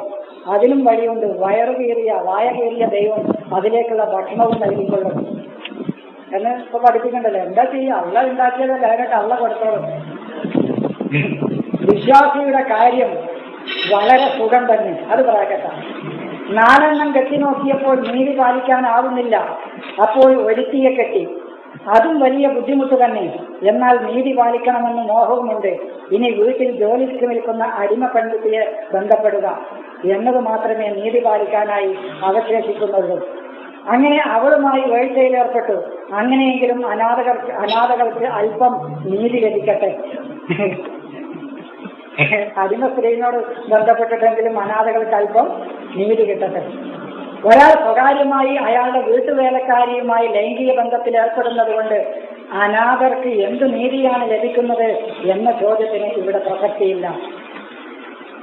ഇവിടെ ആദ്യം ഉയരുന്ന സംശയം, ഒരേ സമയം 4 പെണ്ണുകെട്ടുന്നതിലൂടെ അനാഥകൾക്ക് എന്ത് നീതിയാണ് ലഭിക്കുക? വീട്ടിൽ നിൽക്കുന്ന അടിമ പെൺകുട്ടിയുമായി വേഴ്ചയിൽ ഏർപ്പെടുന്നതും അനാഥ കുട്ടികളോടുള്ള നീതിയും തമ്മിൽ എന്താണ് ബന്ധം? ഒരേ സമയം ഇഷ്ടപ്പെട്ട 4 പെൺകുട്ടികളെ എങ്ങനെയാണ് തിരഞ്ഞെടുക്കുക? അല്ല, സ്കൂളിന്റെ കോളേജിന്റെ ഒക്കെ മുന്നിൽ പോയി നിൽക്കേണ്ടി വരും. വാടി 4 ഒരു 4 കോരച്ചന്റെ ബന്ധം, അല്ലെങ്കിൽ ബോംബിലേക്ക് കൊണ്ടുവരും. ഇവരുടെ വേഷമാണെങ്കിൽ അതും പറ്റൂല. 100 പൊക്കിയൊക്കെ ഉണ്ട്, അതിനും സമ്മതിക്കൂല. ഇത് പറ്റൂല നോക്കണ്ടേ? മൂടി പുറത്തിട്ടല്ലേ നടക്കുന്നത്. കറുത്തിട്ട് എങ്ങനെ ഇവിടെ തെരഞ്ഞെടുക്കുക എന്നുള്ളതാണ് ഇപ്പോൾ വേറെ കാര്യം. അതൊക്കെ വേറെ ഭയങ്കര സംഗതി വളരെ വിസാരം. അനാഥ കുട്ടികൾ ഒരേ സമയം ഇഷ്ടപ്പെട്ട 4 പെൺകുട്ടികളെ എങ്ങനെയാണ് തിരഞ്ഞെടുക്കുക? ഇഷ്ടപ്പെട്ട 4 പെൺകുട്ടികളെ ഒരുമിച്ച് തിരഞ്ഞെടുക്കണമെങ്കിൽ അതിലധികം പെൺകുട്ടികളെ മുഖമൊന്നും മറക്കാതെ നിരത്തി നിർത്തണമല്ലോ. മുഖമൊന്നും മറക്കാതെ ഒരുപാടെണ്ണത്തിനെ നിരത്തി നിർത്താം. നല്ലത് തിരഞ്ഞെടുക്കാൻ ഞാൻ ചോദിച്ചു, ബാക്കി കേടുന്നതിന് ആരാ നോക്കുക? ചൊറുക്കില്ലാത്ത പെണ്ണുങ്ങളൊക്കെ ആകെ അടങ്ങാറാവും. ചൊറുക്കില്ലാത്ത പെണ്ണുങ്ങളൊക്കെ അപ്പം തന്നെ കാക്കുക. എല്ലാവരും നല്ല ഒരുപാടെണ്ണത്തിന് മുഖം ഇങ്ങനെ ഓപ്പണാക്കി വരിക്ക് ഇങ്ങനെ നിർത്തിയിട്ട് അതിനൊരു 4 എണ്ണം ഇങ്ങോട്ട് പോരട്ടെ എന്ന് പറയും. എന്നിട്ട് ഓരെ കൊണ്ടുപോയിട്ട് കുറെ കാലം ജീവിച്ചിട്ട് പറയും നീതിയൊന്നും നടക്കുന്നില്ല, നിങ്ങൾ മക്കളെ പോയിക്കോളും. ഇഷ്ടപ്പെട്ട 4 പെൺകുട്ടികളെ പറഞ്ഞു. നാട്ടിൻപുറങ്ങളിൽ അത് സാധ്യമല്ല, നാട്ടിൻപുറത്തുനിന്ന് കിട്ടുക. പൊതുസ്ഥലങ്ങളിൽ നിൽക്കുന്ന ഏതെങ്കിലും പെൺകുട്ടികൾക്കിടയിൽ നിന്ന് തിരഞ്ഞെടുക്കാനും കഴിയില്ല. അപ്പോൾ പിന്നെ തിരഞ്ഞെടുക്കാൻ അടിയിച്ചു തന്നെ. അപ്പോൾ പിന്നെ 4 എണ്ണത്തെ ഒരുമിച്ച് കിട്ടണമെങ്കിൽ ബോംബെയിലെ ഒരു തെരുവിൽ പോകേ നിവൃത്തിയുള്ളൂ. കാൽവിരലുകൾ മുതൽ മുഖം മുഴുവൻ മൂടി നിൽക്കുന്ന വിവാഹപ്രായമെത്തിയ പെൺകുട്ടിയെ മുഖം പോലും കാണാൻ കഴിയാത്ത അവസ്ഥയിൽ എങ്ങനെയാണ് നാട്ടിൻ പുറത്തോ നഗരത്തിൽ തന്നെയോ ഇഷ്ടപ്പെട്ട് തിരഞ്ഞെടുക്കുക? കാരണം ഇഷ്ടപ്പെടണമെങ്കിൽ ആദ്യം കാണണമെന്നില്ല. 2, 3, 4 വീതം പെണ്ണുങ്ങളെ വിവാഹത്തിന് വേണ്ടി തിരഞ്ഞെടുക്കാൻ പെണ്ണുങ്ങളെന്താ പച്ചക്കറികളോ അതോ പഴങ്ങളോ? അനാഥകളോട് നീതി കാണിക്കാൻ കഴിയില്ല എന്ന് ഒരു സ്ത്രീയാണ് ഭയപ്പെടുന്നതെങ്കിൽ സ്ത്രീക്കും ഭയപ്പെടാലോ. പുരുഷന്മാർക്ക് മാത്രമല്ല ഈ ഭയം ഉണ്ടായോ? ഒരു സ്ത്രീക്കും അനാഥകളോട് നീതി പാലിക്കാൻ കഴിയില്ല എന്ന് ഭയപ്പെടാലോ.